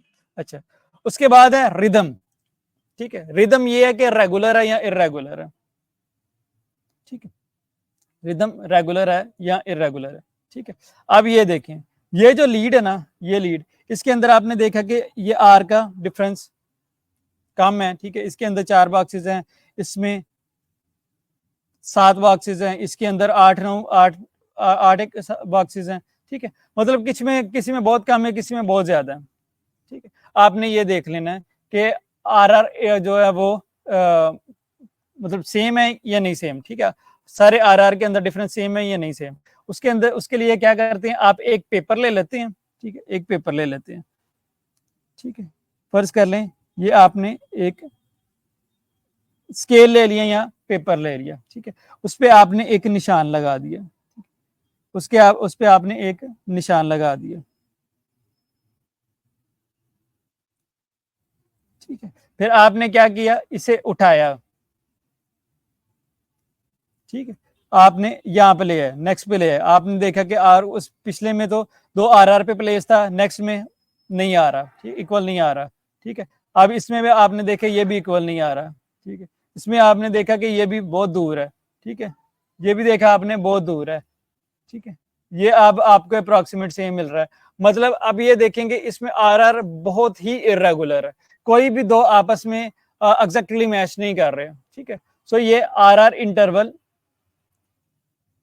जो है ना वो इरेगुलर, इसमें हम इसे हम कहेंगे इरेगुलरली इरेगुलर रिदम, ठीक है, इरेगुलरली इरेगुलर रिदम। अच्छा, ठीक है। इरेगुलरली इरेगुलर रिदम में ventricle V fib A fib, वो खैर हम आगे जाके डिटेल्स में भी पढ़ेंगे, ठीक है। उसके बाद है एक्सिस डेविएशन, ठीक है, एक्सिस डेविएशन, एक्सिस डिटर्मिनेशन हमने पहले कर लिया, एक्सिस डेविएशन हम देख लेते हैं इजी, अगर आपको उसकी समझ नहीं आती आपको कम से कम इसका पता होना चाहिए। एक्सिस डेविएशन कैसे देखते हैं, ठीक है। नॉर्मली जो होती है, जो लीड V1 और AVF दोनों पॉजिटिव लीड्स हैं, ठीक है, दोनों ही पॉजिटिव लीड्स हैं, दोनों पॉजिटिव लीड्स हैं, ठीक है। अगर ऐसा हो कि लीड 1 जो है वो नेगेटिव हो जाए, ठीक है, इन्वर्टेड हो जाए, लीड 1 जो है वो इन्वर्टेड हो जाए, ठीक है, और लीड AVF जो है वो पॉजिटिव ही रहे, ठीक है, फिर अब ये देखें कि इसमें ये AVF और V1 एक दूसरे के करीब आ रही हैं, ठीक है, एक दूसरे को रीच कर रही हैं, ठीक है, रीच कर रही हैं, आर से रीच, आर से राइट, ठीक है। अगर एक दूसरे को रीच कर रही हैं, एक दूसरे की तरफ आ रही हैं, then it is right axis deviation, ठीक है, इस राइट एक्सिस डेविएशन, ठीक है। अगर आपको ऐसा मिलता है कि लीड वन जो है वो पॉजिटिव है और AVF नेगेटिव है, ठीक, AVF नेगेटिव है, उसके अंदर आप देखिए, अब लीड 1 और AVF के आपस में लड़ाई हो गई है, ये एक दूसरे से दूर जा रहे हैं, ठीक है, एक दूसरे को लीव कर रहे हैं, एक दूसरे को छोड़ के जा रहे हैं, ठीक है, एक दूसरे को लीव कर रहे हैं, लीव लेफ्ट फॉर लीव, ठीक है, लेफ्ट और leave, L for left, L for leave, ठीक है, एक दूसरे की तरफ आ रही है, एक दूसरे से दूर जा रही हैं, ठीक है। अगर ये एक दूसरे से दूर जा रही है, एक दूसरे को लीव कर रही है, then it is left axis deviation, ठीक। अच्छा, अगर आपको ऐसा लगता है, ऐसी ECG मिल जाती है जिसमें राइट जो लीड V1 है, लीड 1 है वो भी इन्वर्टेड मिलती है, लीड 2 भी इन्वर्टेड मिलती है, ठीक है, इसे फिर हम कहेंगे एक्सट्रीम एक्सिस डेविएशन, ठीक है, एक्सट्रीम एक्सिस डेविएशन। ये एक्सट्रीम एक्सिस डेविएशन होती है जो डेक्स्ट्रोकार्डिया के अंदर, ठीक है। फर्ज करें अब ये एक ECG है, ठीक है, इसके अंदर ये लीड 1 है, ठीक है, ये लीड 1 है, अब ये नेगेटिव है, ठीक है, मतलब नेगेटिव से मुराद ये है कि ये इसका क्यूरस कम्प्लेक्स जो बन रहा है वो नीचे की तरफ बन रहा है, ठीक है, और ये AVF है, AVF में जो ऊपर की तरफ बन रहा है, ठीक है, ऊपर की तरफ बन रहा है, ठीक है। अब ये देखें एक दूसरे को रीच कर रही हैं, एक दूसरे की तरफ आ रही हैं, ठीक है, तो ये एक राइट एक्सिस डेविएशन है, ठीक। अब ये देखें ये लीड 1 है, ये AVF है, ठीक है, अब लीड 1 इसमें अपवर्ड है, ठीक है, और लीड AVF जो इसमें डाउनवर्ड है, ठीक है। अब ये एक दूसरे की से दूर जा रही हैं, ठीक है, एक दूसरे को लीव कर रही हैं, ठीक है, लीव कर रही हैं तो लेफ्ट एक्सिस डेविएशन, ठीक है। अब इसके मल्टीपल काजेज हैं, वो हम कुछ एक देख लेते हैं, ठीक है। एक तो काज है इसका प्रोमिनेंट काज है, वो है RBB, right bundle branch block, ठीक है, राइट बंडल ब्रांच ब्लॉक, ठीक है, कि इसमें क्या होता है, राइट बंडल ब्रांच ब्लॉक के अंदर राइट एक्सिस डेविएशन होती है, ठीक है, राइट बंडल ब्रांच ब्लॉक के अंदर राइट एक्सिस डेविएशन होती है, ठीक है। अब इसका एक निमोनिक है, ECG नहीं दी हुई यहाँ पे, इसका एक निमोनिक है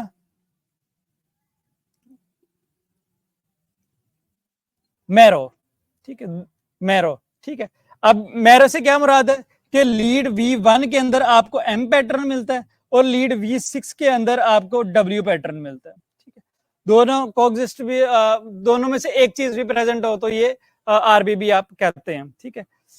लीड V1 के अंदर M पैटर्न, ठीक है, और लीड V6 के अंदर W पैटर्न, ठीक है। देखें अब मैरो से, ये मैरो एक निमोनिक है, ठीक है, ये मैरो एक निमोनिक है, याद रखने के लिए, ठीक, MARROW, ठीक है। ये V1, ये RBB, ठीक है, और ये V6, ठीक है। जो फर्स्ट लेटर है V1 जो सेंटर में आ रहा है वो डिटर्मिनेट कर रहा है कि ये RBB है, LBB है, और जो एंड वाला है वो है V6, ठीक है। ये अगर आपको लीड V1 के अंदर है, आपको M पैटर्न मिल जाए, आपको ऐसा पैटर्न मिल जाए जैसे खरगोश के कान होते हैं, ठीक है, जैसे खरगोश के कान होते हैं, आपको उस तरह का पैटर्न मिल जाए तो ये RBBB है, ठीक है, ये राइट बंडल ब्रांच ब्लॉक है, ठीक है। इसका दूसरा नाम RSR पैटर्न भी है, ठीक, RSR पैटर्न भी है, ठीक है। RSR पैटर्न अब आपने देखा होगा यहां पे, ठीक है, ये देखें, ये बन रहा है ना, M बन रहा है, ठीक। अगर ये आपको लीड V1 के अंदर मिल जाता है तो पेशेंट को RBBB है, राइट बंडल ब्रांच ब्लॉक है। देन है लेफ्ट बंडल ब्रांच ब्लॉक, इसके अंदर लेफ्ट एक्सिस डेविएशन होती है, ठीक है। इसका निमोनिक है William,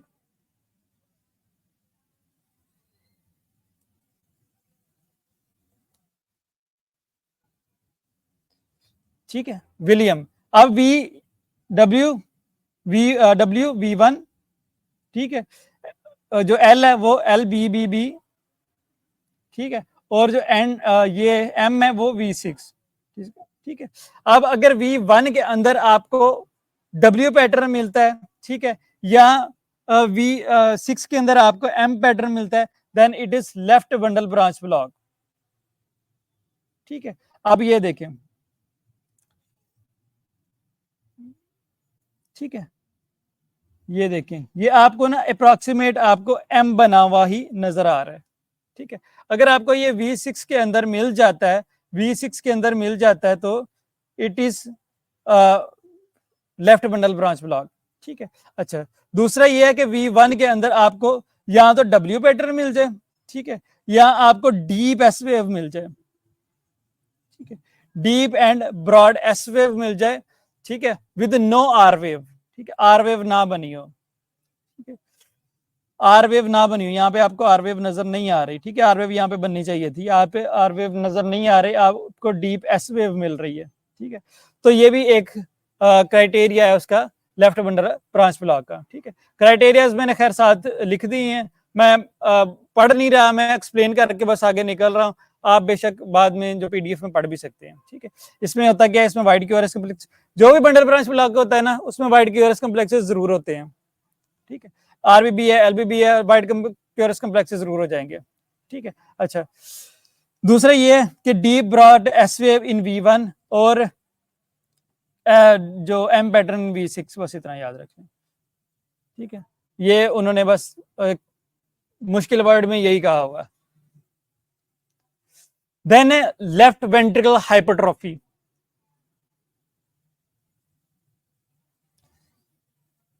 left ventricle hypertrophy,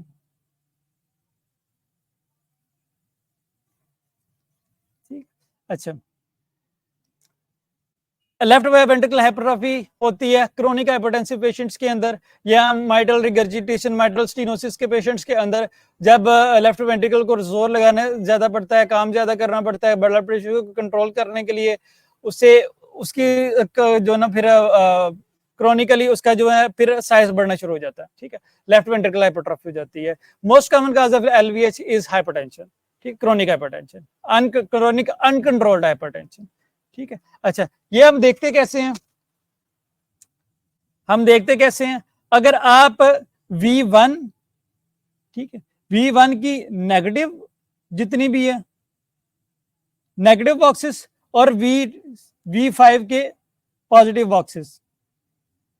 positive boxes, ठीक है, इन्हें सम कर लें, इन्हें सम कर लें, लाइक इसमें बन रहा है ये 1 2 3 और अप्रोक्सीमेट 3.5, ठीक है, 3.5 प्लस इसमें जो पॉजिटिव है, ठीक है, पॉजिटिव इसमें अब 1 2 3 4, ठीक है, और ऑलमोस्ट 4 बॉक्सेस हैं, ठीक है।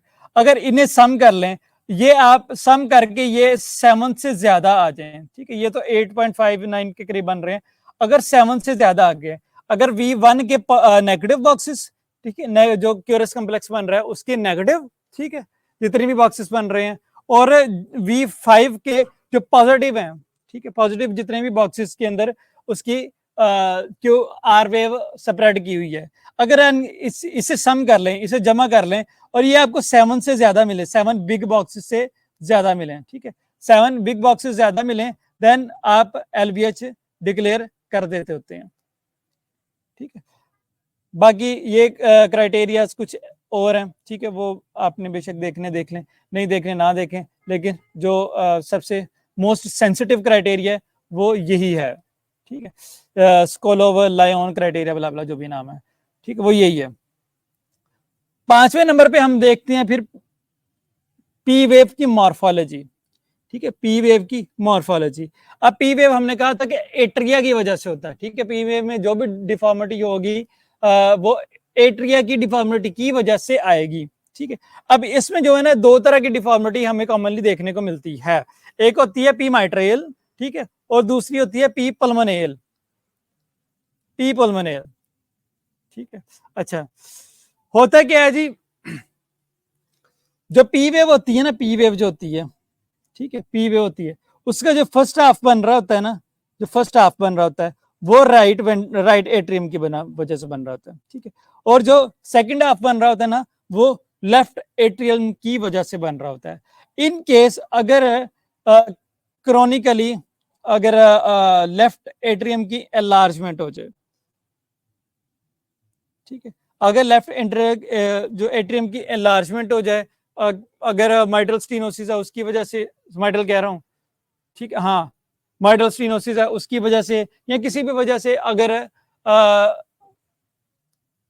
इसकी एनलार्जमेंट हो जाए, ठीक है, लेफ्ट एट्रियम की एनलार्जमेंट हो जाए, लेफ्ट एट्रियम की हाइपरट्रॉफी हो जाए, तो उसके अंदर आपको नॉच्ड पी वेव मिलती है, ठीक है, आपका पी वेव के अंदर एम पैटर्न बना मिलता है, ठीक है, और इस एम पैटर्न की कैरेक्टरिस्टिक क्या है कि आपको एम का जो दूसरा जो बल्ज है वो ज्यादा रेज्ड मिलता है, ठीक है, एम पैटर्न का जो दूसरा बल्ज है वो ज्यादा रेज्ड मिलता है, ठीक है, ये आपको नॉच्ड पी वेव मिलती है, ठीक है।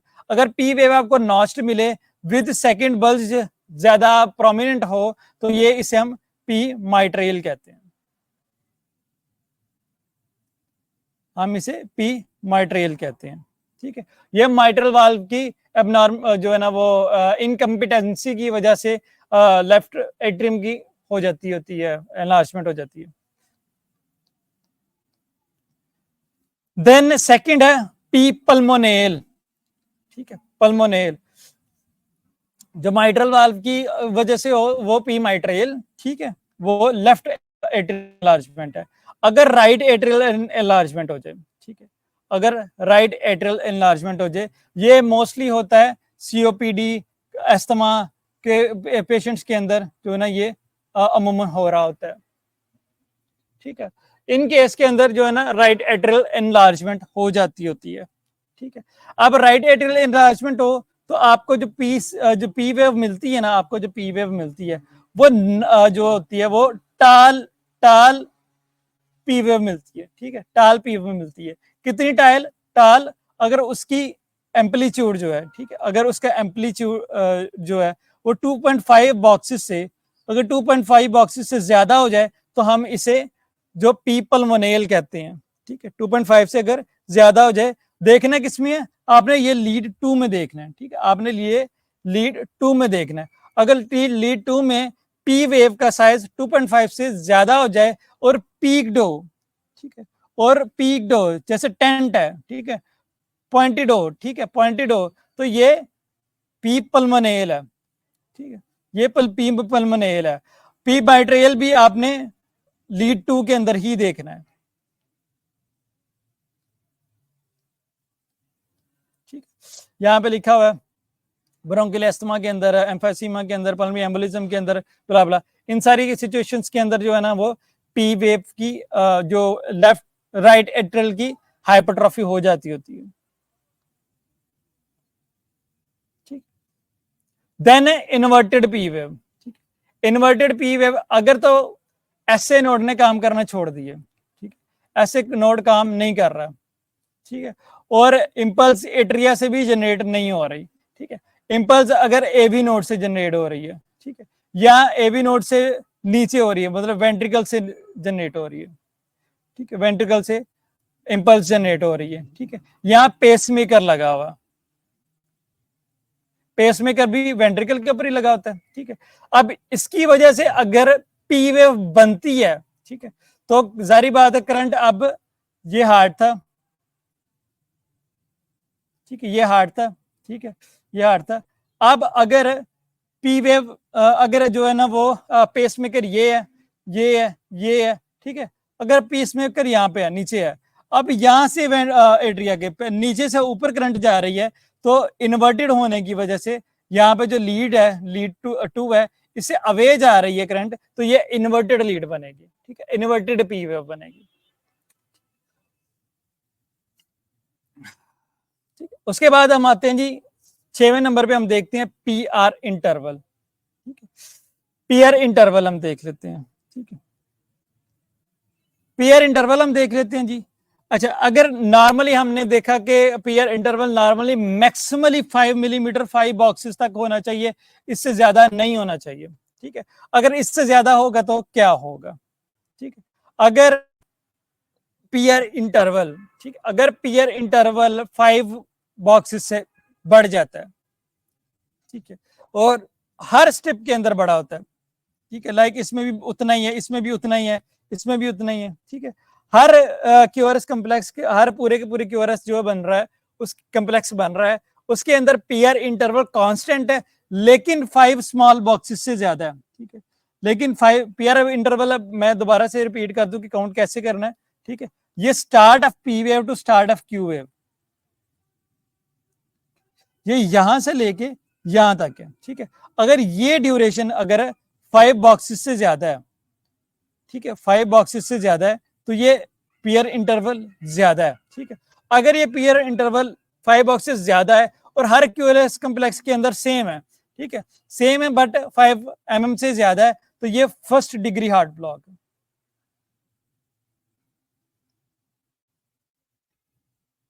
ठीक है, फर्स्ट डिग्री हार्ट ब्लॉक है, मतलब जो करंट है वो एसए नोड से एबी नोड पे आ रही है, लेकिन एबी नोड पे जरूरत से ज्यादा स्टे कर रही है, ठीक है, एवी नोड से कंडक्शन आगे नहीं प्रॉपरली नहीं हो रही, वो जरूरत से ज्यादा स्टे हो रही है, ठीक है।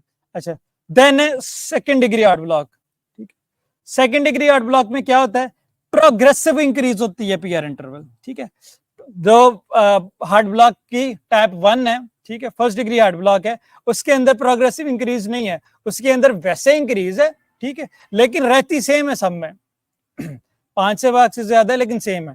अब इसमें क्या होता है, सेकंड डिग्री में क्या होता है कि प्रोग्रेसिव इंक्रीज हो रही है, ठीक है, फर्ज करें जी इसमें 0.24 सेकंड था, इसमें 0.28 सेकंड आ गया, उसमें 0.32 सेकंड आ गया, मतलब फर्ज कर ले यहाँ पे था 6 बॉक्सेस था, यहाँ पे 7 बॉक्सेस हो गया, यहाँ पे 8 बॉक्सेस हो गया, ठीक है, उसके बाद बी ड्रॉप होगी, ठीक है, उसके बाद एक पी आई लेकिन क्यूआरएस नहीं आया, उसके बाद फिर से वही शुरू हो गया, 5 बॉक्सेस 6 बॉक्सेस 7 बॉक्सेस, उसके बाद सॉरी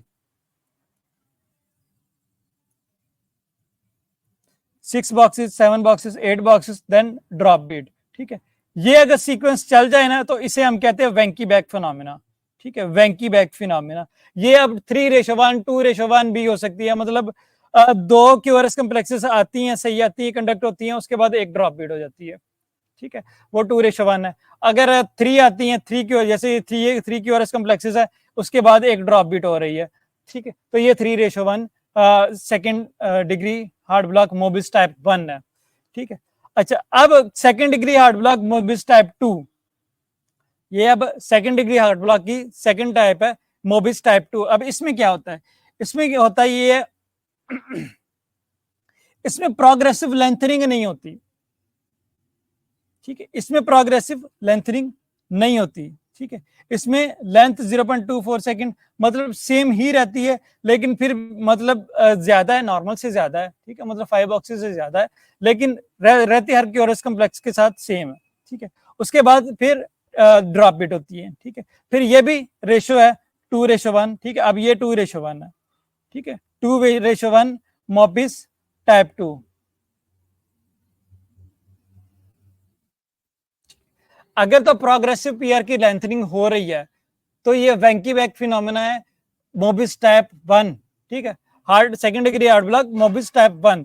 अगर तो प्रोग्रेसिव लेंथनिंग नहीं हो रही, ठीक है, पीआर इंटरवल सेम रह रहा है लेकिन ड्रॉप बीट हो रही है, ठीक है, पीआर इंटरवल नॉर्मल से ज्यादा है लेकिन सेम रह रहा है, बट साथ ड्रॉप बीट हो रही है, ठीक है, तो हम उसे कहेंगे मोबिस टाइप 2, ठीक है। फिर third degree heart block, third degree heart block ये लड़े हुए मियां बीवी की तरह है कि इसमें पी वेव अपनी तरफ से अपनी मर्जी से चल रही है, क्यू वेव अपनी मर्जी से चल रही है, इसमें कोई कोऑर्डिनेशन नहीं है। लाइक ये देखें, अब पी वेव बिल्कुल क्यूआरएस के साथ जुड़ी हुई है, अब इसके अंदर कोई 2 बिग बॉक्सेस का डिफरेंस है, इसके अंदर फिर 1 बॉक्स का डिफरेंस है, इसमें फिर साथ जुड़ गई है, इसमें कंप्लीट डिस जो है ना वो होती है, कोई कोऑर्डिनेशन होती है, ठीक है, कंप्लीट डिसोसिएशन होती है, कंप्लीट डिसोसिएशन, ठीक है, कंप्लीट डिसोसिएशन, ठीक है। और इसमें जो आपको क्यूआरएस कम्प्लेक्स मिलता है ना, क्यूआरएस कम्प्लेक्स मिलता है, वो भी आपको वेंट्रिकुलर रिदम मिलता है, ठीक है, मतलब ये भी आपको जो वेंट्रिकल से जनरेट हुआ होता है क्यूआरएस कम्प्लेक्स वो मिलता है, ठीक है। ये जो है ना जो एक जिगजैग सा पैटर्न बनता है, ये वेंट्रिकल से जब क्यूआरएस कम्प्लेक्स जनरेट होता है ना तब बनता है इस तरह का।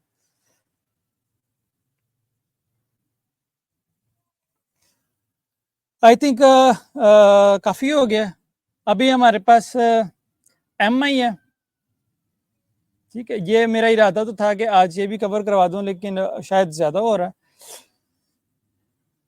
तो ये हम ऐसा करेंगे, हम कल कर लेते हैं,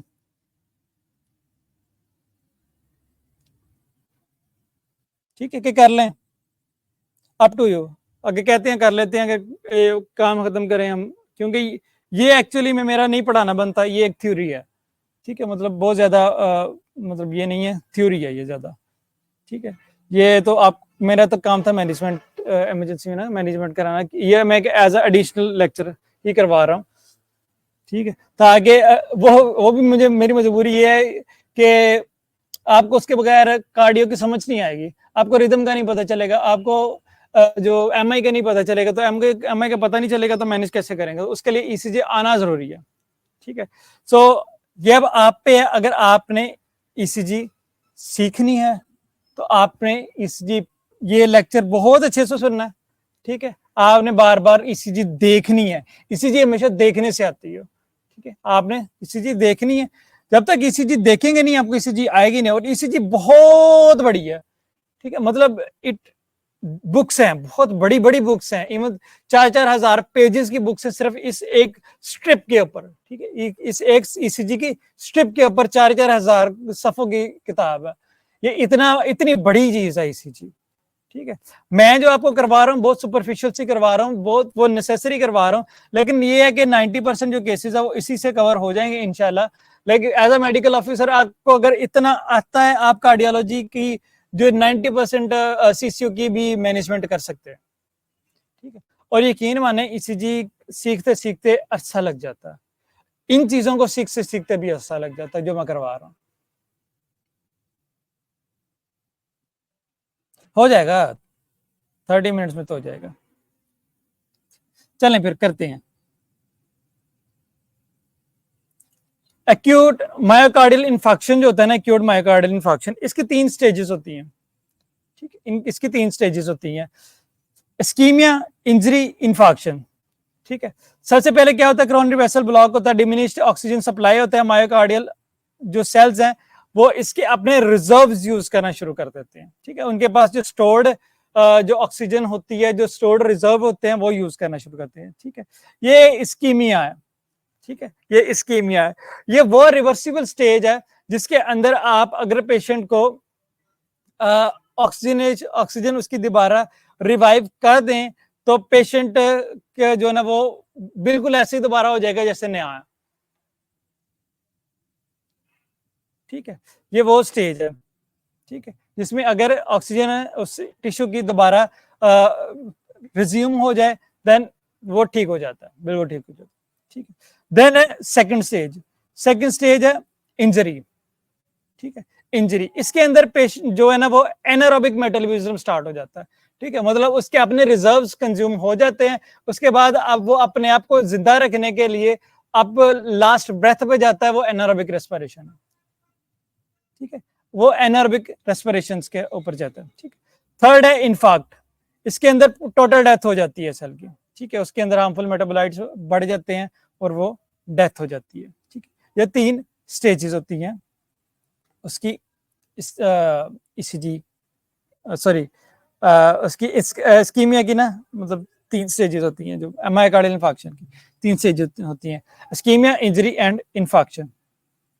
ठीक है, अच्छा, अब जो ईसीजी की फाइंडिंग्स होती है ना वो मोस्टली इन्हीं के अकॉर्डिंग होती है कि स्टेज कौन सी चल रही है।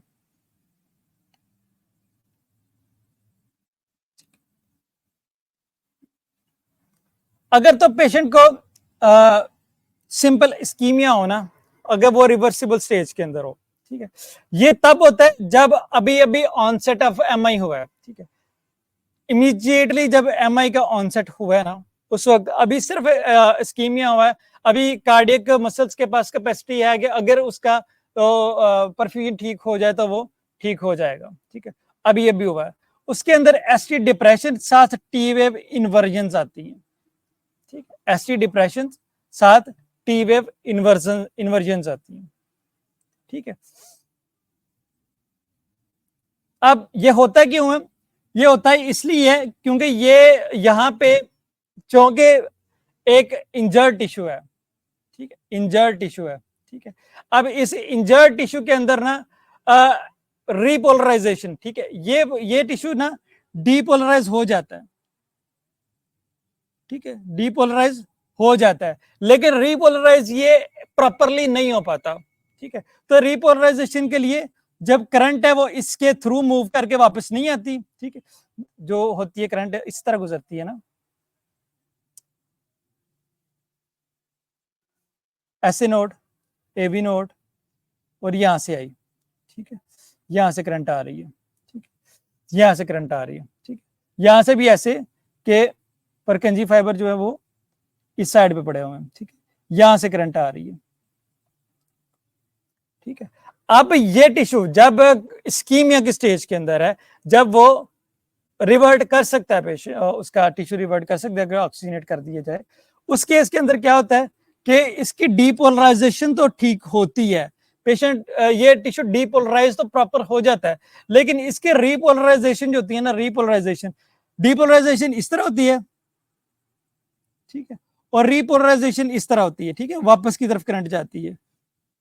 ठीक है, रिपोलराइजेशन में वापस की तरफ करंट जाती है। ठीक है, अब इसमें होता क्या है कि जब डिपोलराइजेशन तो हो जाती है, लेकिन चूंकि ये इंजर्ड टिश्यू है इसके अंदर रिपोलराइजेशन प्रॉपर नहीं हो पाती। ठीक है, तो रिपोलराइजेशन के लिए ना ये जो करंट है इसकी वो साइड से मूव होके होती है। ठीक है, जब साइड से मूव होके आती है ना तो उस केस के अंदर जो रिपोलराइजेशन वाली जो इसकी लीड्स है ना वो डिस्टर्ब हो जाती है। ठीक है, उसके अंदर ST depression plus T wave invert कर जाती है। ठीक है, हमने क्या किया था कि टी वेव इज डिनोमिनेट्स रिपोलराइजेशन। ठीक है, अब इसमें एबनॉर्मल रिपोलराइजेशन है।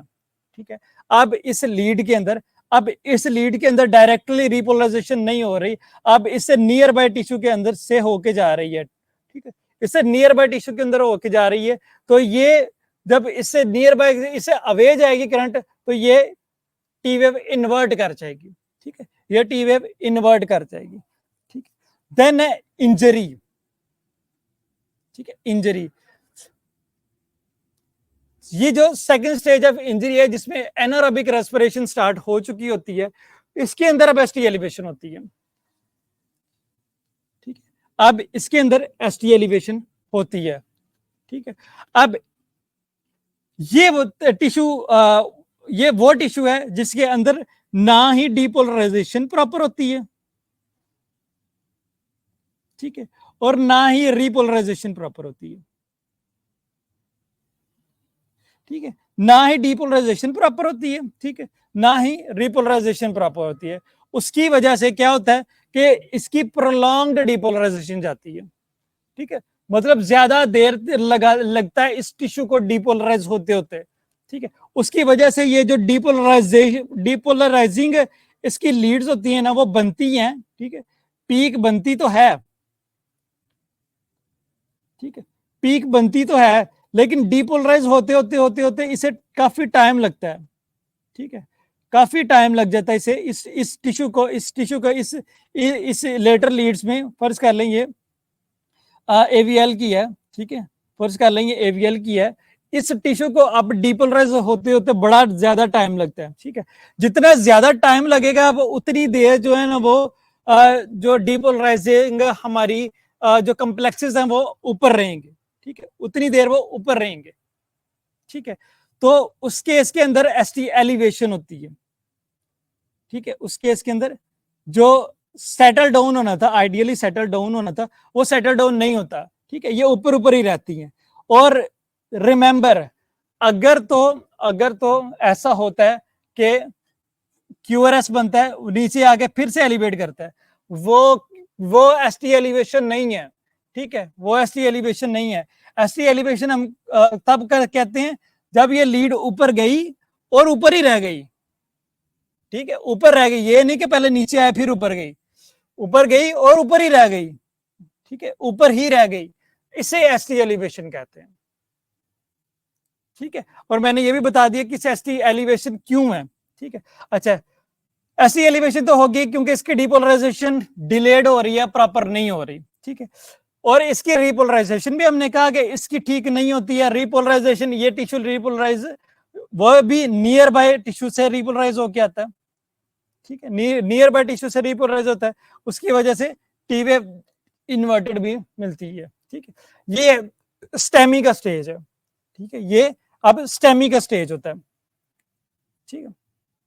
देन है इन्फाक्शन।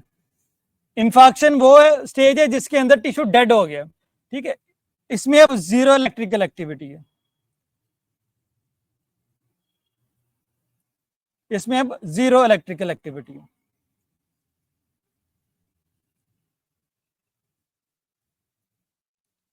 अब ये जीरो इलेक्ट्रिकल एक्टिविटी है, ये टिश्यू डेड है न, जो हमने कहा था, जो हमने इंजरी में कहा था, हमने इंजरी में ये कहा था कि वो डीपोलराइजेशन रीपोलराइजेशन होती है लेकिन एबनॉर्मल होती है, डिलेड होती है, प्रोलॉन्ग्ड होती है, ये नियर बाय टिश्यू की हेल्प से होती है, ठीक है। लेकिन इन्फाक्शन में क्या होता है, इन्फाक्शन में ये न्यूट्रल हो जाता है, ठीक है, इसमें कुछ भी जो है ना वो इलेक्ट्रिकल एक्टिविटी नहीं रहती, ठीक है, इसमें कोई इलेक्ट्रिकल एक्टिविटी नहीं रहती, ये जीरो इलेक्ट्रिकल एक्टिविटी होती है, ठीक है। अब क्या करता है, अब जो कैमरा यहाँ पे पड़ता है ये होता है जब after days to weeks two month, ठीक है, मंथ के बाद जब टिश्यू बिल्कुल ही जो है ना वो डेड हो जाता है ना, उसके बाद जब क्यू वेव बनती है, बिल्कुल टिश्यू डेड हो गया, ठीक है। अब इसमें क्या होता है, अब ये क्योंकि ये बिल्कुल जीरो इलेक्ट्रिकल एक्टिविटी है, इस ये टिश्यू फाइब्रोज हो गया, इसमें कोई किसी किस्म का इलेक्ट्रिकल जो पल्सेस पास नहीं करती, ठीक है। अब यहाँ पे जो कैमरा था ना, जो यहाँ पे कैमरा था, तो यहाँ पे कैमरा था, वो इस टिश्यू को नहीं देख पाता, जो ये अब इस टिश्यू को नहीं देख पाता, ठीक है। और अब ये क्या करता है, ये अपोजिट साइड जो है ना वो उसके सामने जो टिश्यू होता है ना उसे देखता है, लाइक ये इंटरवेंट्रिकल सेप्टम को देखता है, ठीक है। अब इंटरवेंट्रिकल सेप्टम में देखें, हमने पढ़ा था कि जो क्यू वेव बनती है ना, जो क्यू वेव बनती है, ठीक है, ये क्यू वेव बनती है जो सेप्टल डीपोलराइजेशन की वजह से, सेप्टल डीपोलराइजेशन, जो क्यू वेव होती है ना वो V5 और V6 के अंदर नॉर्मली प्रेजेंट होती है, ठीक है, नॉर्मली प्रेजेंट होती है, V5 और V6 के अंदर क्यू वेव नॉर्मली प्रेजेंट होती है, ठीक है। इसका मैं कंसेप्ट थोड़ा सा बता देता हूं कि किस तरह बनती है। क्यू वेव बनती है जब ये ऐसे नोड से ए बी नोड पे आया, ठीक है, नहीं ये लीड टू में नहीं, ये वाल स्पेसिफिक है, ठीक है, ये वाल स्पेसिफिक है। एम आई की जो भी फाइंडिंग है वाल स्पेसिफिक है। अगर इंफीरियर वाल का एम आई हुआ इंफीरियर लीड्स में आएंगी, लेटरल वाल का है लेटरल लीड्स में आएंगी, पोस्टीरियर वाल का है पोस्टीरियर लीड्स में आएंगी चेंजेस, एंटीरियर वाल के एंटीरियर लीड्स में आएंगे चेंजेस, ठीक है, ये वाल स्पेसिफिक है, ये लीड टू की नहीं है, ये वाल स्पेसिफिक है, ठीक है। अच्छा, हमने क्या किया, S A node, A V node, और ए बी नोड से फिर ये right bundle branch block, right bundle branch और लेफ्ट बंडल ब्रांच, ठीक है। जो क्यूवे बनती है ना, जो क्यूवे बनती है वो बनती है जब ये करंट लेफ्ट बंडल ब्रांच के अंदर जाता है, ठीक है, तब क्यूवे बनती है, ठीक है। और ये V5 V6 के अंदर क्यों नजर आती हैं, सिर्फ V5 V6 V5 और V6 यहां पे प्रेजेंट होते हैं। करंट जब इन लीड से अवे जाती है ना, जब इन लीड से अवे जाती है तो इसके अंदर क्यू वेव्स, ये नॉर्मली भी प्रेजेंट हो सकती है जो क्यू वेव, लेकिन ये सिर्फ प्रेजेंट होगी V5 और V6 के अंदर, ठीक है, V5 और V6 के अंदर,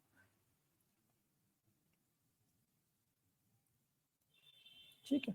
अच्छा,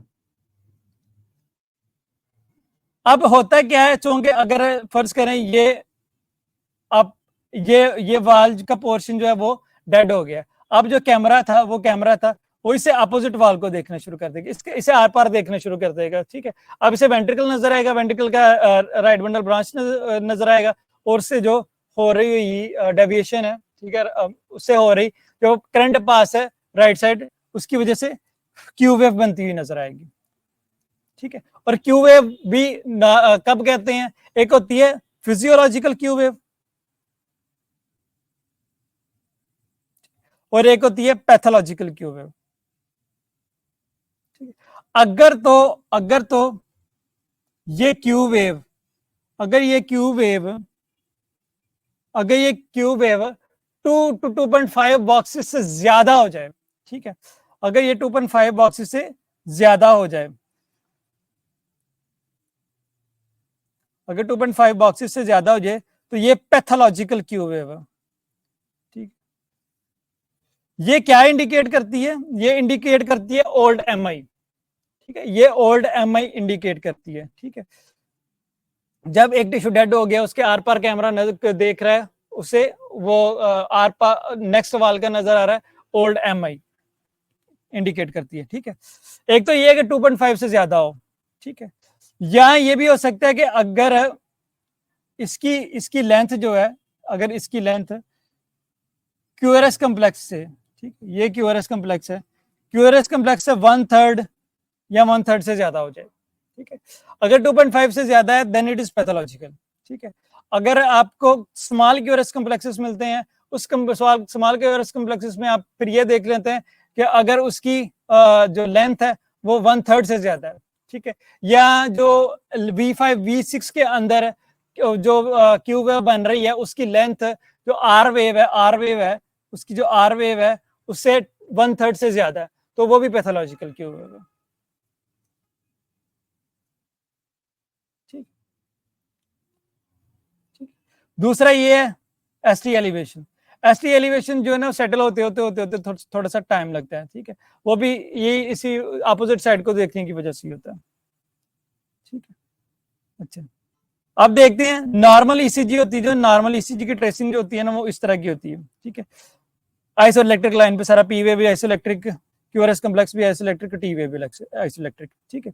एक्यूट ऑनसेट सडन, ठीक है, मतलब अभी हुआ है, अभी एमआई हुआ है, या अर्ली पैटर्न जो चेंजेस हैं उसमें क्या होता है, उसमें एक तो आपको पीक्ड टी वेव मिलती है, ठीक है, पीक्ड टी वेव मिलती है, साथ आपको एसटी एलिवेशन मिलता है, ठीक है। अगर आपको एसटी एलिवेशन अभी नहीं भी ना मिला, आपको simple hyperacute T wave मिली है ना, आप उसमें भी सस्पेक्ट करेंगे यार इसे एमआई हो सकता है, ठीक है, हो सकता है हाइपरक्लेमिया ना हो, ये हो सकता है एमआई हो, ठीक है, ये आपने उस पर भी सस्पेक्ट कर लेना, ठीक है। और लेकिन सब सस्पेक्ट कब करना है, अगर ये वाल स्पेसिफिक हो जाए, ठीक है। अगर तो जो टी वेव है वो ऑलमोस्ट सब में ही रेज हो रही है तो वो हाइपरक्लेमिया है। अगर तो वाल स्पेसिफिक किसी पर्टिकुलर वाल के अंदर आपको हाइपर एक्यूट टी वेव मिल रही है, हाइपर एक्यूट टी वेव कब भी क्यों मिलती है, वो भी रिपोलराइजेशन जब एबनॉर्मल होती है, इस टिश्यू से जब रिपोलराइजेशन प्रॉपर नहीं होती, नियर बाय से होके आती है, जब नियर बाय से होती है तो नियर बाय टिश्यूज के अंदर हाइपर एक्यूट टी वेव मिल जाती है, ठीक है, उसमें उसमें उसका एम्पलीट्यूड ज्यादा हो जाता है। हाइपर एक्यूट टी वेव अगर मिले, हाइपर एक्यूट अगर टी वेव मिले आपको, साथ आपको एसटी एलिवेशन मिल जाए, ये अर्ली चेंजेस हैं, ठीक है, अर्ली चेंजेस हैं, ठीक है। अच्छा, उसके बाद ये है कि टी वेव जो है ना वो इन्वर्ट हो जाए, ठीक है, टी वेव इन्वर्ट हो जाए, एसटी एलिवेशन हो, ठीक है, ये चेंजेस बनती हैं अगर पेशेंट को एसके नहीं लगा, अगर पेशेंट की प्राइमरी पीसीआई नहीं हुई, ठीक है, अगर एसके नहीं लगा, अगर प्राइमरी पीसीआई नहीं हुई, तो उसके आवर्स टू फ्यू डेज के अंदर पेशेंट की जो ईसीजी फाइंडिंग्स है वो कुछ इस तरह की नजर आती है, ठीक है। फिर ये है कि लेट एस्टेब्लिश्ड, ये सारी उससे अगर तो हो एसके लग जाए, टाइमली एसके लग जाए, पीसीए हो जाए, तो फिर उसकी वैसे ही सेटल कर जाती है, एसटी एलिवेशन उसकी 24 टू 48 आवर्स के अंदर सेटल कर जाती है, अगर सक्सेसफुल परफ्यूजन हो गई है तो, ठीक है। It is also sign of successful perfusion के 24 आवर्स के अंदर उसका जो सेटल हो गई है, ठीक है, उसका एसटी एलिवेशन सेटल हो जाए, ठीक है, नीचे आ जाए, ये साइन ऑफ सक्सेसफुल रिपरफ्यूजन है, ठीक है। अच्छा, अगर ना हो या इसके ना लगे, ये पीसी ना हो, तो एलिवेट ही रहे, तो ये नॉन जो है ना वो सक्सेसफुल परफ्यूजन, रिपरफ्यूजन, ठीक है। अच्छा, late establishment many days to weeks के बाद उसकी टी वेव जो है डीपली इन्वर्ट हो जाती है, ठीक है, और क्यूआरएस कम्प्लेक्स क्यू वेव बन जाती है, ठीक है, और क्यू वेव बन जाती है, वो हमने अब देख लिया किस तरह बनते हैं, ठीक है। वेरी लेटर पैटर्न के अंदर फिर क्यू वेव, ठीक है, वो बन जाती है और मतलब फुली डेवलप हो जाती है, इसमें डेवलपिंग स्टार्ट हो जाती है, ठीक है, दिन मैनी डेज टू वीक्स के अंदर डेवलपिंग स्टार्ट होती है, और वेरी लेट पैटर्न के अंदर, ठीक है, मंथ्स टू ईयर्स के अंदर उसकी क्यूआर जो वेल डेवलप्ड हो जाती है, ठीक है, और टी वेव इन्वर्ट रहती है, ठीक है। फिर ग्रेजुअली टी वेव भी ठीक हो जाती है, लेकिन QRS complex sorry Q wave उसकी बनी रहती है, ठीक है, डीप क्यू वेव उसकी बनी रहती है, और ये परसिस्ट करती है, ये अब चीज through out the life persist करेगी, ठीक है। बाकी हमने ये देख लिया था कि लीड्स किसमें क्या होती है,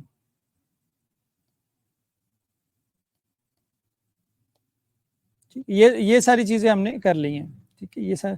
हाँ, एनस्टेमी, एनस्टेमी के अंदर सब एंडोकार्डियल इंफेक्शन होता है, बाकी टिश्यू की इंजरी हुई होती है, ठीक है, इंजरी हुई होती है, इन्फेक्शन नहीं होता है, ठीक है, इन्फेक्टेड एरिया थोड़ा सा होता है, तो उसमें भी आपको ST depression plus T wave inversion मिल जाती होती है, ठीक है। बाकी ये वाला कंसेप्ट मैंने सारा आपको एक्सप्लेन कर दिया, ठीक है। लाइक अब ये देखें, आप ये देखें इंफीरियर वाला में 2-3 एवीएफ, इसके अंदर आपको एसटी एलिवेशन मिल रही है, ठीक है। एसटी एलिवेशन आपने कैसे कहा है, ये टीपी सेगमेंट है, ठीक है, आप इसे वापस चले गए, आपको जो एसटी जो है ना क्यूआरएस, ये वापस आया ही नहीं है, ऊपर ऊपर ही रह गया, ठीक है, ये ऊपर ऊपर ही रह गया, ठीक है, ये ऊपर ऊपर ही रह गया, एवीएफ के अंदर भी ऊपर ऊपर ही रह गया, लीड 2 के अंदर भी आप अगर टीपी सेगमेंट से पीछे की तरफ जाएं तो ये भी ऊपर ऊपर ही रह गया, ठीक। तो ये स्टेमी है इंफीरियर वाल में, इंफीरियर वाल, ठीक। एंटीरियर वाल, अब ये देखिए लीड V3 V4, ठीक है, AVL और ए लीड 1, ठीक है। अब ये देखिए ये टीपी सेगमेंट से पीछे की तरफ गए, टीपी सेगमेंट के से पीछे की तरफ गए, तो ये एक तो टी एलिवेटेड है, हाइपर एक्यूट टी वेव है इसमें, साथ एस टी एलिवेशन है, ठीक है, मतलब ये अब ये भी इसे अटैक हुआ, ठीक।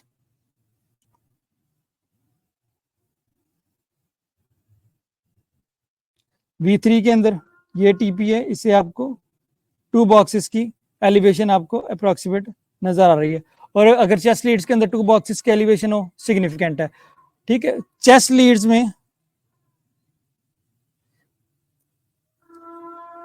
लीड्स में अगर 2 बॉक्सेस एलिवेशन हो, ठीक है, अगर 2 बॉक्सेस की एलिवेशन हो इन चेस्ट लीड्स तो ये सिग्निफिकेंट है,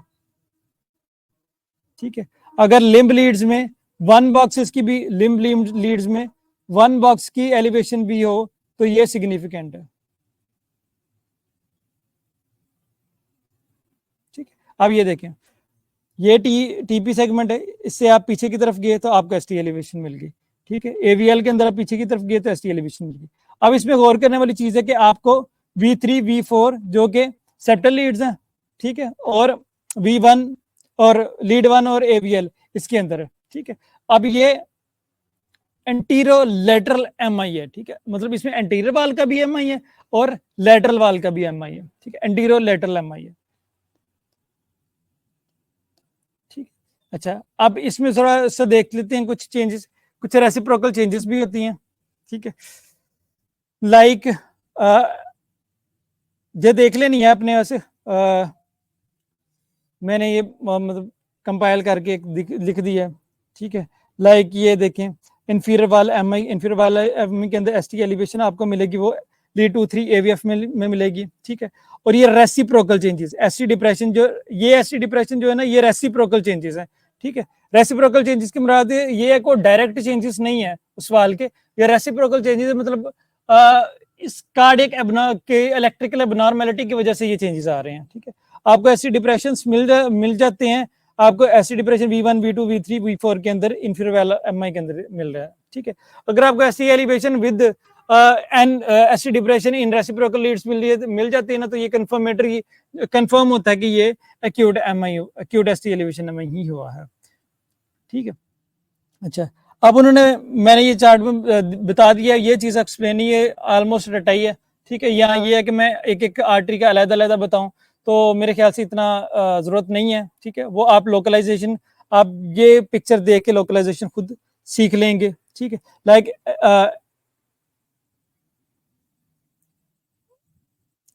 लाइक ये देखें, जो फर्ज करें इंफीरियर वाला एमआई के अंदर एसटी एल V2-3 VFF के अंदर एसटी डिप्रेशन है, V1 V2 V3 V4 के अंदर इसमें जो डोमिनेट जो है ना वो पोस्टीरियर डिसेंडिंग आर्टरी जो है ना वो डैमेज हुई है, इसमें उसका ब्लॉक हुआ है, ठीक है। लाइक ये इंटीरियर सेप्टल एमआई है, इंटीरियर सेप्टल के अंदर V1 V2 के अंदर एसटी एलिवेशन हुई है, ये एलएडी है, ठीक है, लेफ्ट एंटीरियर डिसेंडिंग आर्टरी का ब्लॉक हुआ है तो, ठीक है। अच्छा, अगर हाई लेटरल एमआई है, एवीएल V1 के अंदर है, इसमें रेसिप्रोकल चेंजेस में आपको 2-3 एवीएफ के अंदर चेंजेस मिल जाती हैं, ठीक है। तो ये first diagonal branch of LED है, ठीक है। वो आप अब देख सकते हैं, ये चार्ट आप अपने पास रखें, ठीक है, स्क्रीनशॉट प्रिंट करके अपने मोबाइल के अंदर रखें कि ईसीजी की फाइंडिंग्स की बेस के ऊपर आप देख सकते हैं कि उसकी कौन सी स्पेसिफिक आर्टरी इन्वॉल्व हुई है, ठीक है। लाइक अगर प्रॉक्सिमल एलईडी इन्वॉल्व होगी, प्रॉक्सिमल एलईडी इन्वॉल्व होगी तो उसके अंदर ST elevation V2 V3 V4 V5 V6 V और लीड 1 एवीएल, मतलब इसमें एक्सटेंसिव इंटीरियर एमआई होता है, ठीक है, एक्सटेंसिव इंटीरियर लेटरल एमआई होता है इसमें, ठीक है। ऐसी डिप्रेशन आपको इसमें और 2 और 3 के एवीएफ और 3 के अंदर मिल जाती है, ठीक है।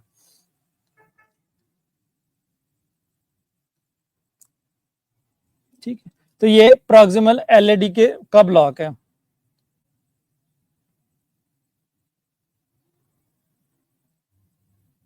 ठीक। अच्छा, किसी का क्वेश्चन है तो पूछ ले, बाकी आपका क्वेश्चन का मैं आंसर कर देता हूँ।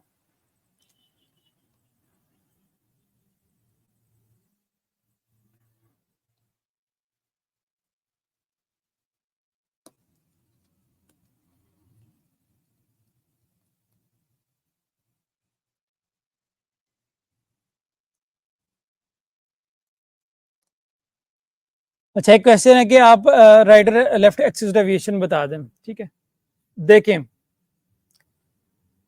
अगर तो अगर तो अगर तो लीड वन इन्वर्टेड है, नीचे की तरफ है, ठीक है, और लीड एवीएफ जो है वो अपवर्ड है, ठीक है, ये अपवर्ड देखें और ये डाउनवर्ड देखें, ठीक है। अगर V1, अगर लीड 1 जो है वो डाउनवर्ड है और एवीएफ अपवर्ड है, ठीक है, इसका मतलब ये है कि ये एक दूसरे की तरफ आ रहे हैं, ठीक है, एक दूसरे की तरफ आ रहे हैं, ये रीच है, ठीक है। ये निमोनिक बता रहा हूँ, एक्चुअली में एक दूसरे की तरफ नहीं आ रहे, ये एक निमोनिक है कि इनकी क्यूरस कॉम्प्लेक्सेस जो है ना वो एक दूसरे की तरफ आ रही है, ठीक है। मतलब ये लीड 1 जो होती है ऊपर ही होती है, ठीक है, इसी तरह प्रिंट होती है, और AVF इसी तरह प्रिंट हुई होती है नीचे, ठीक है। अगर ये एक दूसरे की तरफ हो, ठीक है, दे आर रीचिंग इधर ईच अदर, तो ये राइट एक्सिस डेविएशन है, ठीक है। रीच, आर से रीच, आर से राइट, ठीक है, राइट एक्सिस डेविएशन, ठीक है। और अगर एक दूसरे को लीव कर रहे हैं, ठीक है, मतलब लीड 1 अपवर्ड है और AVF डाउनवर्ड है, ठीक है, ये एक दूसरे की से दूर जा रहे हैं, ठीक है, एक दूसरे से दूर जा रहे हैं, एक दूसरे से दूर जा रहे हैं, एक दूसरे को लीव कर रहे हैं, ठीक है। L for leave, L for left axis deviation, ठीक है, ये देखें, ठीक है। फर्ज करें ये लीड 1 की है और ये लीड AVF की है, ठीक है। अगर लीड 1 की डाउनवर्ड की जा रही है, ठीक है, नीचे की तरफ है, और AVF की अपवर्ड है, एक दूसरे के करीब जा रहे हैं, एक दूसरे के करीब जा रहे हैं, मतलब एक दूसरे को रीच कर रहे हैं, ठीक है, एक दूसरे को रीच कर रहे हैं। अगर रीच कर रहे हैं तो it is right axis deviation, ठीक है, R for reach, R for right axis deviation, ठीक है। अच्छा, in case of left axis deviation, ठीक है, in case of left axis deviation, their